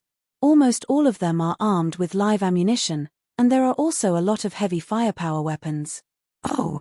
So, it's best not to have a conflict with Yakov, or else it's really difficult to protect the 2 of you with our manpower. Speaking until here, Yi Xian couldn't help but swallow a mouthful of saliva. After all, when he knew that Raito was going to negotiate with Yakov, he was almost scared to death by the young leader of the Black Hand Alliance. In Yi Xian's view, this was a stupid move to put his life in the hands of others. If Yakov only wanted to extort some money, it was fine, but if the 2 sides really couldn't come to an agreement and fought, and Raito died here, then Yi Xian didn't know how to face the boss of Miza. But unlike Yi Xian's worried expression, Raito just smiled and didn't say anything, because this small problem didn't exist in his view. In the end, Raito didn't want to deal with a mere tomahawk, but the weapons department of the Heavenly Eye Group that might fish in troubled waters. Compared to that huge organization, Tomahawk was simply a group of small fries baring their fangs and brandishing their claws. They didn't pose any threat to Raito. Just like this, in Yi Xian's fearful thoughts, the car slowly drove to the outskirts of Moscow and stopped in front of a very peaceful-looking villa. This was a 3-story villa built in the forest.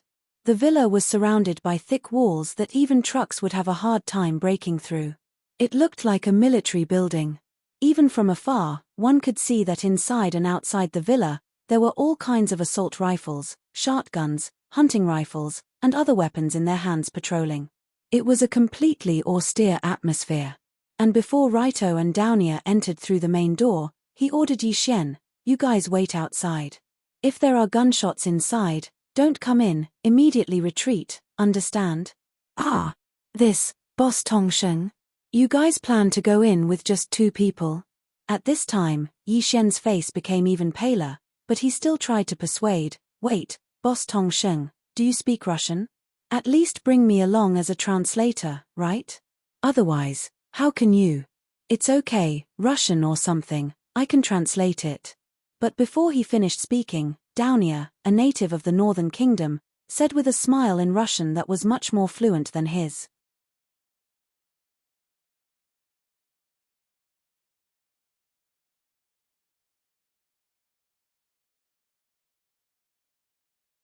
Chapter 287. Although Downia didn't speak Russian much, she was still a Russian. Naturally, she wouldn't forget how to speak her mother tongue. Acting as a translator was not a problem for her. This shouldn't be a problem, right? Seeing Raito and Downia walk into the villa under the escort of several brawny men, Yi Xian, who was waiting outside with his men, couldn't help but break out in a cold sweat. Speaking of which, the new leader of Tomahawk, Yakov, had a very bad reputation in Moscow's underworld. Moscow's underworld was originally made up of a group of villains. If even this group of villains thought Yakov was a villain, then this guy obviously had a problem. Perhaps because it was already noon, when Raito and Downia arrived at the villa's 3rd-floor hall, they saw the new leader, Yakov, who was sitting alone at a large dining table, wolfing down food. Yakov looked like a typical European. His nose was narrow and raised, his lips were thin, and his facial features were defined. His beard and hair were as lush as a lion's. Right now, this Tomahawk leader was wearing a green combat uniform and heavy leather boots. He was holding a sharp military knife in his hand and cutting the raw meat on the table. That's right, raw meat. Although there was no way to distinguish what kind of meat it was indeed a large piece of raw meat on the table. And this man didn't hesitate to cut off pieces of meat, stuffed the meat mixed with blood into his mouth, and chewed hard. Although Europe also had the habit of eating undercooked meat, but there weren't many people like Yakov who directly used a military knife to cut and eat a large piece of raw meat. This gave people a feeling of drinking blood. He didn't look like a normal person.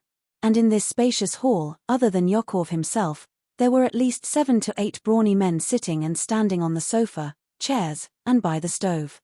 These guys were either wiping the sharp blades in their hands, maintaining various types of firearms, or lifting huge dumbbells for exercise. After seeing Raito and Downier come in, these brawny men looked at them with malicious eyes, except for the cloaked man standing behind Yakov. Although it was indoors, the man was still wearing a heavy cloak.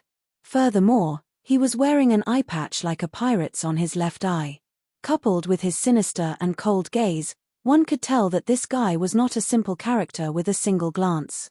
But after seeing Yakov's table manners, Raito maintained a polite smile and said to Downier without turning his head, "Yo, this guy is trying to intimidate us, but he looks funny." Humph. Downier, after hearing this, she walked 2 steps forward and said to the man sitting behind the table in Russian, "Yakov, this is the leader of the Black Hand Alliance, Raito Kiri. You should know his coming, right?"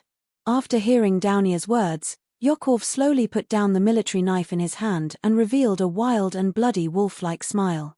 "Indeed," he sneered. "But I didn't expect the legendary leader of the Black Hand Alliance to be a brat. What a disappointment." Downier also replied tit for tat. "I also didn't expect the new leader of Tomahawk to be such a rude bastard. Have you thrown away the etiquette of northern hospitality into the trash can?" Whoosh. When Downier mercilessly mocked Yakov, the surrounding members of Tomahawk immediately stood up and looked at the girl with murderous eyes. But Yakov himself didn't have any reaction. He even laughed. "Ha ha ha. As expected of Saitu Tokuhiro's daughter, you have the same spirit as your father, although his Russian isn't as good as yours." "Oh." Hearing her father's name, Downier raised her eyebrows and said, "You've seen my father? That was more than a decade ago. At that time, I had some conflicts with your father, so I wanted to kill him. In the end, he defeated my strongest fighter."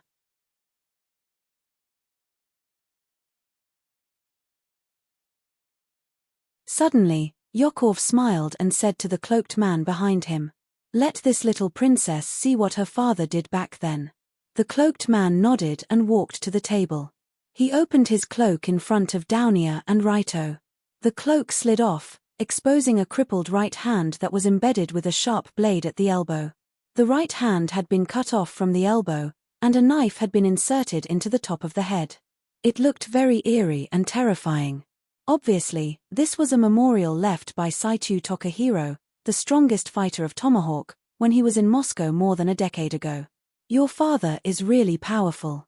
Seeing that Downier was completely indifferent, Yakov continued with a smile, "At that time, I ordered him to take your father's life.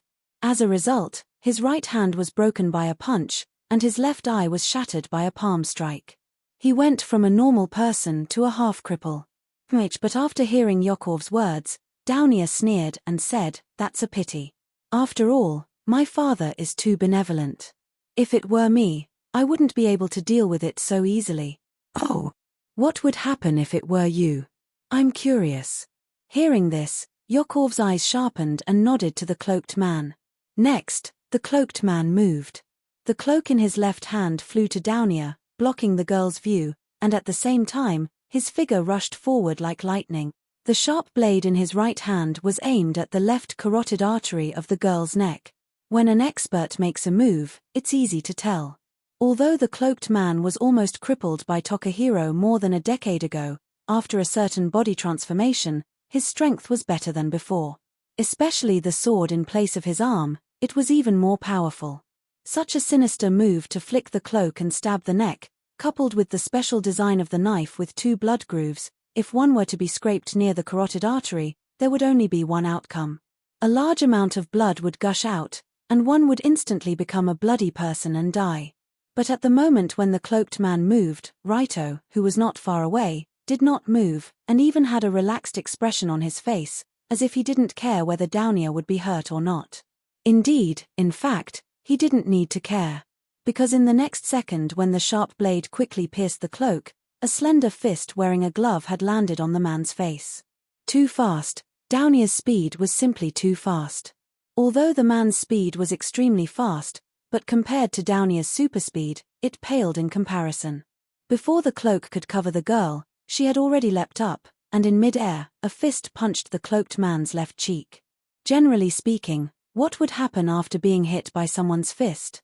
Swelling, bleeding, fracture, fainting. None of those. After being struck by Downier's fist, the result would be 10 times more horrifying than what one would expect.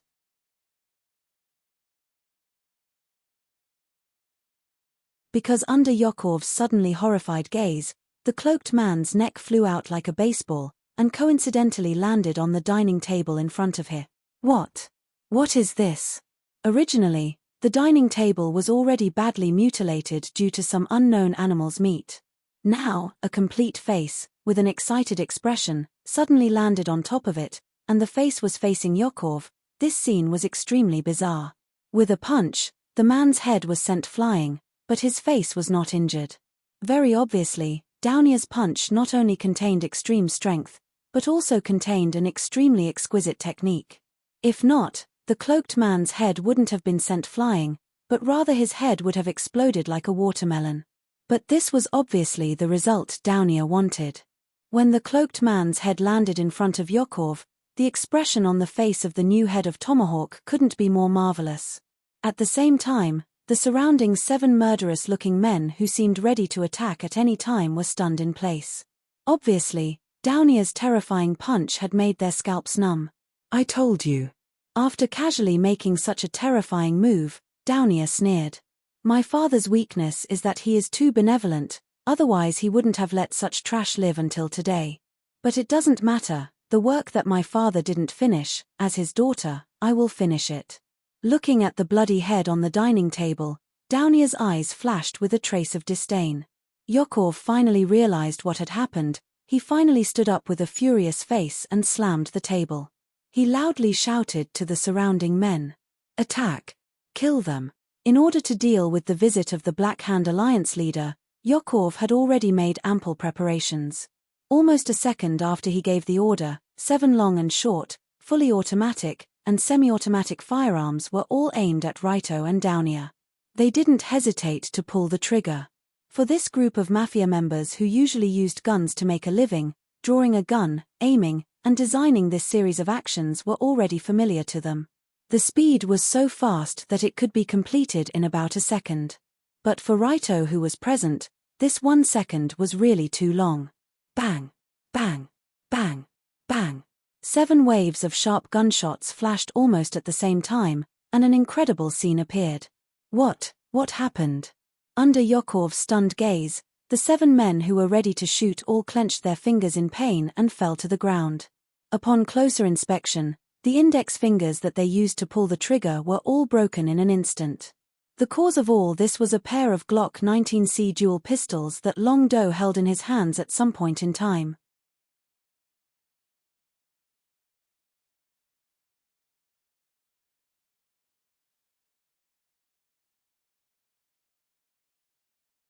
Chapter 288. There was still some smoke coming out of the thin handgun's muzzle. Obviously, it was from here that the 7 bullets that were like divine punishment had been shot out. The Glock 19C in Raito's hand was a pocket-sized automatic pistol. It was extremely small and easy to carry and dual-wield. It also had a magazine capacity of 15 bullets. It was a small firearm very suitable for this god of guns. Although the firing speed of this automatic pistol was completely dependent on the speed of pulling the trigger, it was the first time Yokov saw 7 consecutive shots that were so fast and so accurate. The moment the 7 gunmen pulled out their guns and pulled the triggers, Long Do raised his hands several times faster. The 2 Glock 19CS spat out sparks like lightning and accurately hit the fingers of the 7 gunmen that were pulling the triggers. What is this? Is this the descent of God? When Yokov saw this scene, he was completely dumbfounded. He couldn't imagine that there would be such a fast and accurate gun in the world. "Hey, is that it? Show me what else you have." Just when Yokov was about to be scared out of his wits, Downyer slowly came to the front of the table and said to the new head of Tomahawk in a condescending tone over the head that was sent flying by her punch, "Monster. These 2 guys are both monsters." Yokov had been mocking the leader of the Black Hand Alliance, Raito Kiri, as an idiot who dared to bring a little girl to the Tomahawk headquarters alone. It wasn't until they showed their prowess that Yakov realized that these two monsters weren't idiots, but they didn't even put Tomahawk in their eyes. The female monster who could send heads flying with one punch, Saitu Downia. The male monster who could defeat 7 gunmen in an instant, Raito Kiri. At this moment, Yakov looked at them with deep fear in his eyes because he didn't know what kind of creature he was fighting. But even so, the new head of Tomahawk still forced himself to say, "Don't think that you've won just like that. There are still 3 bases around this villa. Hundreds of my subordinates are stationed there. They even have heavy firepower in their hands. If you kill me, you won't be able to escape either." The so-called heavy firepower weapons included but were not limited to rocket launchers, mortars, various missiles, and so on. According to Yakov, as long as Longdo and Downia killed him, the subordinates over there would immediately launch missiles and destroy the entire villa. At that time, no matter how powerful you two are, you won't be able to avoid the bombardment of the rocket launchers and mortars. So it's better for us to sit down and talk. Seeing that the hard way didn't work, Yakov changed his strategy. He put on a "you're just here to talk business, there's no need for violence" attitude, completely ignoring the fact that he was the one who made the first move. After listening to Downia's translation, Raito's face showed a joyful expression. He took out his phone from his pocket and looked at the message he just sent. Then he said to Downia, "Let this guy call the people in the 3 bases around here. Call everyone here." This, although Downia didn't quite understand Raito's meaning, she still faithfully translated his words to Yakov. "You don't believe me, right?" Suddenly, Yakov picked up the phone under the table and laughed. "In a moment, you'll be pointed at by a lot of heavy weapons, so it's better not to be so arrogant." After saying this, he dialed the number of the first base. Beep beep. Beep beep. Beep beep. But strangely, Yakov waited for more than 10 seconds, but no one at the base picked up the phone to answer. "What's going on? Don't tell me they're sleeping in." After frowning, Yakov continued to call the second base. Beep beep. Beep beep. Beep beep. But very strangely, no one picked up the phone at the second base.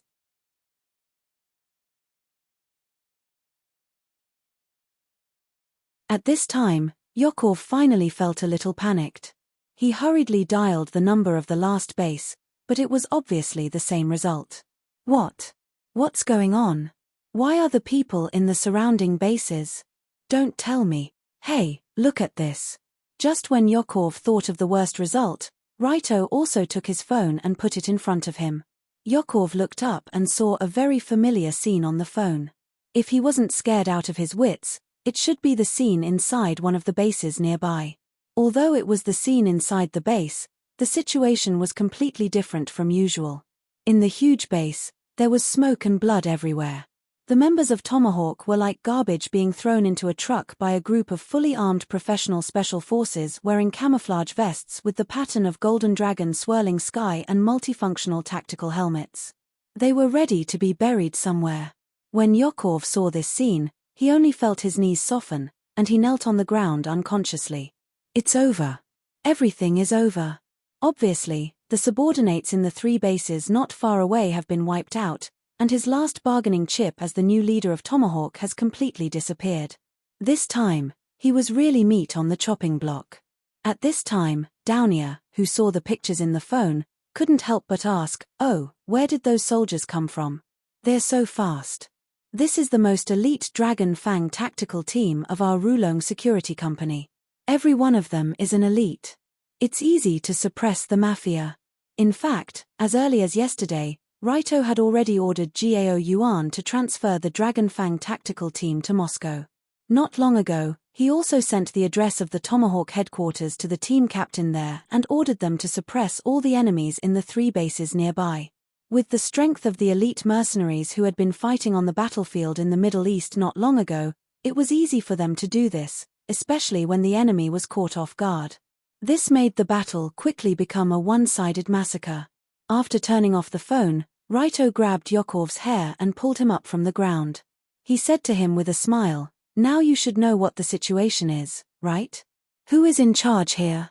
When he heard Downia's translation, Yakov replied with a pale face. The previous transaction plan of tripling the price is cancelled. In the future, Tomahawk guarantees to supply you firearms at the original price. Is that okay? Bang.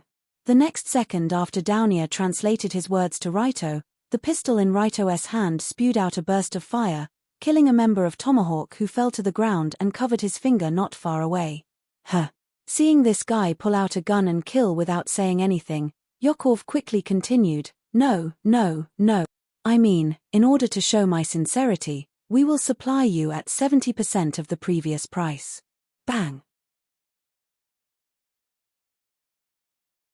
Before he finished, Raito fired 2 more shots and directly blew up the heads of 2 Tomahawk members who were about to escape.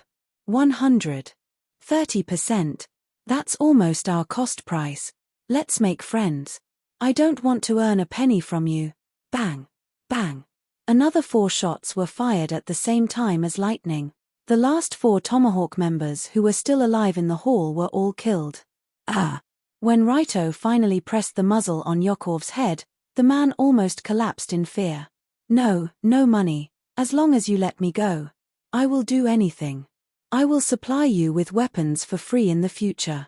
In a situation where there was no other way, Yokov could only make the most humble promise while trembling with fear. However, this was not what Raito wanted. He pointed the gun at Yokov's head and asked, Recently, someone in the Moscow underground world purchased nuclear materials from your group of mafias. Does that have anything to do with your sudden increase in price? After listening to Dounier's translation, Yokov's face suddenly changed. Obviously, Raito was right. So Yokov quickly replied, Yes, there is such a thing. Our Tomahawk happened to have a batch of nuclear materials in storage and couldn't sell them. That person said that we could buy them all at once, but the condition was that we were not allowed to sell weapons to your Black Hand Alliance. So we raised the price to a level that you couldn't accept. We were forced. As expected, it was Nicholas who did it. After understanding the whole story, Raito couldn't help but sneer. The old grudges between Raito and the Heavenly Eye Group were long known to both sides. Presumably, the Heavenly Eye Group recently noticed the rapid expansion of the Black Hand Alliance, so they wanted to do something to them. Coincidentally, the group needed to make a big deal with the Moscow mafias to purchase all the nuclear materials in their hands. Therefore, Nicholas thought of cutting off the Black Hand Alliance's purchase of weapons in Moscow to limit the development of this emerging force. This kind of roundabout approach was very similar to the style of the weapons department head, because in Red Album 2, No Survivors, the guy who used to be a bare KGB agent was indeed very sinister and often used some underhanded methods, such as ambushing all kinds of special bombs that he developed and so on. Thinking of this, Raito continued to ask, Who was the person who contacted you before? Is it Nicholas? Where are they? It's Nicholas, beep. Just as Yokov was about to say some information about the minister of the Heavenly Eye Group. All of a sudden, the sound of some mechanism being activated came from the floor under his seat. Boom. In the next moment, the bomb that had been hidden under the floor exploded with a loud bang. The moment the bomb exploded, the strong blast and impact centered on the seat Yokov was used to sitting as the center, and almost the entire hall was swept in.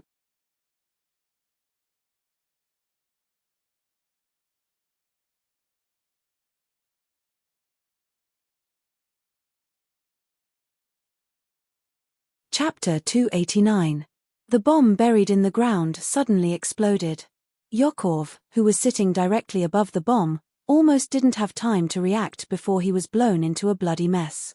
The huge and exquisite dining table flew to the ceiling and then slammed into it. When the dining table worth hundreds of thousands of rubles fell to the ground with a lot of dust and ceiling debris, even the designer couldn't recognize it. At the same time, when the explosion slowly dissipated, the originally magnificent villa's third-floor hall also showed a messy scene. The shattered floor, ceiling, chairs, and ornaments mixed with human wreckage scattered around. The scene was simply like hell. And in the center of hell, Raito protected Dounier in his arms, using his back to withstand the power of the explosion at close range. Generally speaking, Raito withstood the impact of the explosion at a distance of at most 1 meter from the explosion site. The result was most likely to be blown apart.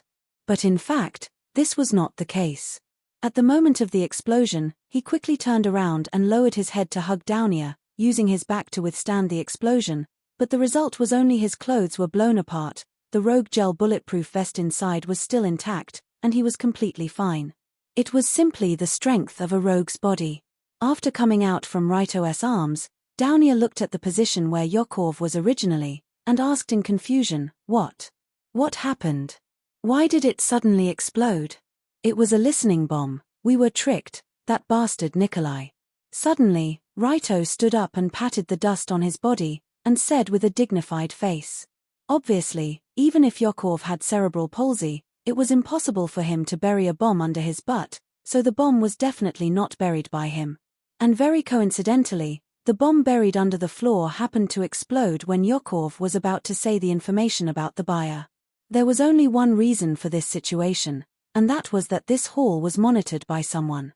And when they heard that the guy was about to reveal some important information, they activated the bomb and killed him. Perhaps they wanted to kill Rito as well. There weren't many people who could plant a bomb in Tomahawk's nest right in front of him. Coincidentally, there was one in Moscow, and that was the head of the weapons department of the Heavenly Eye Group, Nikolai. According to Rito's knowledge, Nikolai was a true master of arms. As a member of the KGB, he was highly proficient in all kinds of light and heavy firepower weapons. He was especially fond of all kinds of bombs, so he was jokingly called the explosive genius by the players in the game. Nicholas had been to Tomahawk's base before, and he had enough strength and reason to bury the bomb, so there was no need to suspect anyone else. But now, Rito had planned to find some information about Nikolai from Yokov's mouth and infer where the nuclear materials had gone. It would be best if he could stop them from leaving Moscow. But now that the bomb went off, the new head of Tomahawk was turned into a pile of debris. There was no way he could get anything out of him. Sigh. I can only ask the other mafias. So troublesome. Thinking of this, Rito couldn't help but sigh. Then he planned to go outside and follow Yi Xian to find the other mafias in Moscow that sold nuclear materials. But at this moment, Downier cautiously said, Do you want to change your clothes before going out? Change my clothes? It's a bit dirty, but it doesn't matter. It's not a matter of whether it's dirty or not, it's... But... After hearing Downier's words, Long Do turned his head to look at his perky and powerful buttocks, only to discover that his pitch-black buttocks were wantonly blooming in the cold wind. With Rito's strength, he could indeed do it without looking back at the explosion.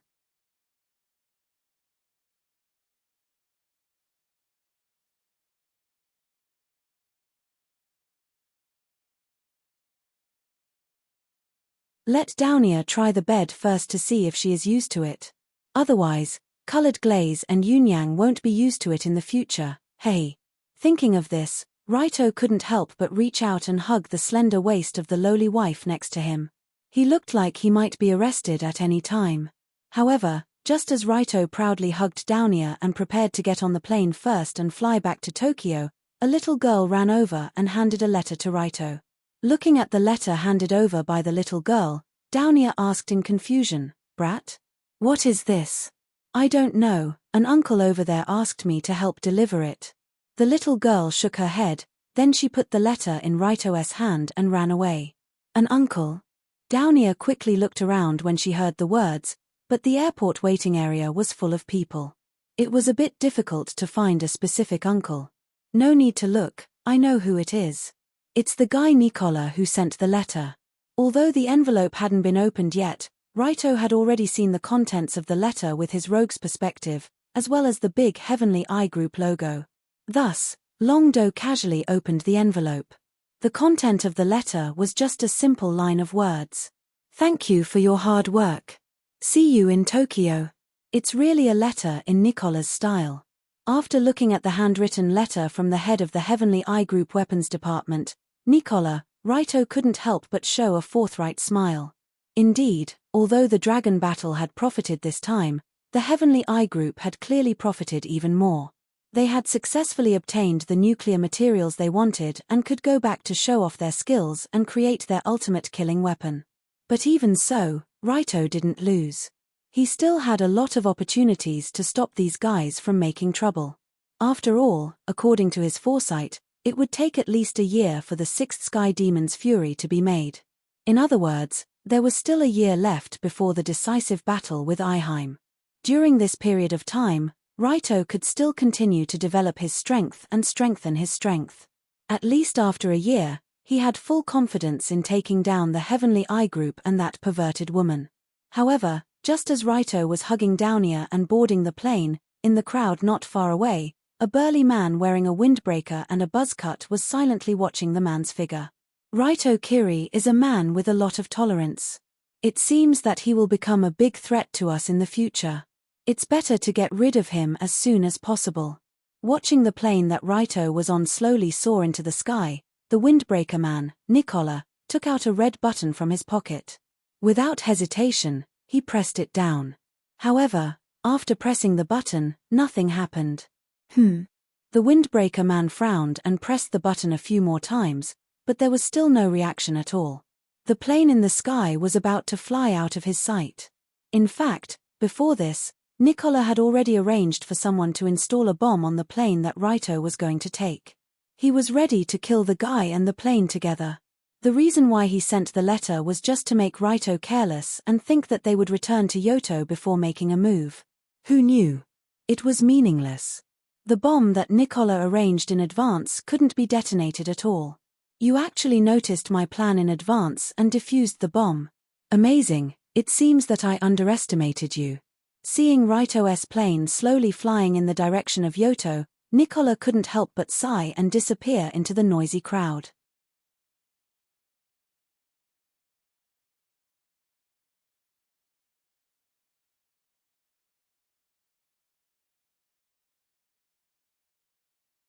Chapter 290. Raito knew that Nicholas would put a bomb on his plane because that guy liked to play this kind of dirty trick. So after he defused the bomb in advance, the plane successfully flew back to Yoto and landed on the runway of Yoto Haneda Airport. Because this trip was quite tiring for Raito and Downia, the two returned to the Rulone Group headquarters and directly fell asleep in Raito's room. They didn't do anything messy at night. Just when they got up in the morning of the next day, Downia, who was wearing a nightgown, patted Raito's quilt and shouted to him, "Get up, we have to go to school." "Go to school?" Raito heard the words and got out of the quilt in a daze. He lay on Downia's smooth thighs and looked at her beautiful face from the bottom and smiled. "Why, when did you become a good student? Do you like to go to school so much?" In fact, from Raito's current situation, it was meaningless for him to go to school. Usually, he just regarded the school as a game place to communicate with the three women. So if Downia didn't say that she wanted to go to school early in the morning, Raito planned to stay with her in the quilt for a while and do something fun to move his body. But for some reason, Downia seemed to insist on dragging Raito to school, so the two got out of the quilt and washed their clothes. After tidying up and eating breakfast, they got in the car and drove to school. Hey, early in the morning, Downia seemed to be in a good mood. Even when she was sitting in the car and rushing to school, this lowly wife kept making strange laughter. No one knew what she was laughing about. However, when the two of them arrived at the parking lot outside the school, got out of the car, and walked toward the school gate, Long Do finally realized what the kid was up to. "Yo hey." Accompanied by a soft chuckle, the young girl reached out and hugged Raito's shoulder, walking on the road with a sweet posture of a young girl in love. With such an intimate hug and the sweet smile on Downia's face, anyone who wasn't blind would be able to tell that the two of them were lovers. Coincidentally, this was the entrance of Du Li First High School, and it was the peak period of school, so the surrounding streets were packed with people. Therefore, this scene caused many people's jaws to drop. Am I seeing things? Is that Raito Kiri and Saitu Downia? Seeing the two of them walking together intimately, with the woman still holding the man's arm, most of the students who were preparing to go to school were stunned. That's right. Early in the morning, the first grade's campus belle, Dong Nia, hugged Long Do's arm and walked towards the school. At a glance, one could tell that they were in a state of passionate love. It was simply enviable. But the problem wasn't here. The problem wasn't the relationship between Raito and Downia. After all, if this group of students remembered correctly, a similar situation should have happened a few months ago. A few months ago, the third-year school beauty, Yunyang Tsukujiri, came to school with Raito's shoulder intimately. That time, it even caused a huge commotion in the school. After that, Yunyang also admitted that she was dating Raito. While breaking the hearts of many male and female students, everyone could only watch this beautiful senior being eaten by the Demon King Raito. At this moment, just a few months later, a similar scene happened again. The man was still the same man, but the woman was no longer the same woman. The one who was hugged by the arm was still Raito Kiri, but the one who was hugging his arm was Daonia Saito. What was this? Was this a joke? So when they saw Raito and Daonia walking intimately into the school gate, most of the students who saw this scene were dumbfounded. Logically speaking, Raito should be dating Yunyang now.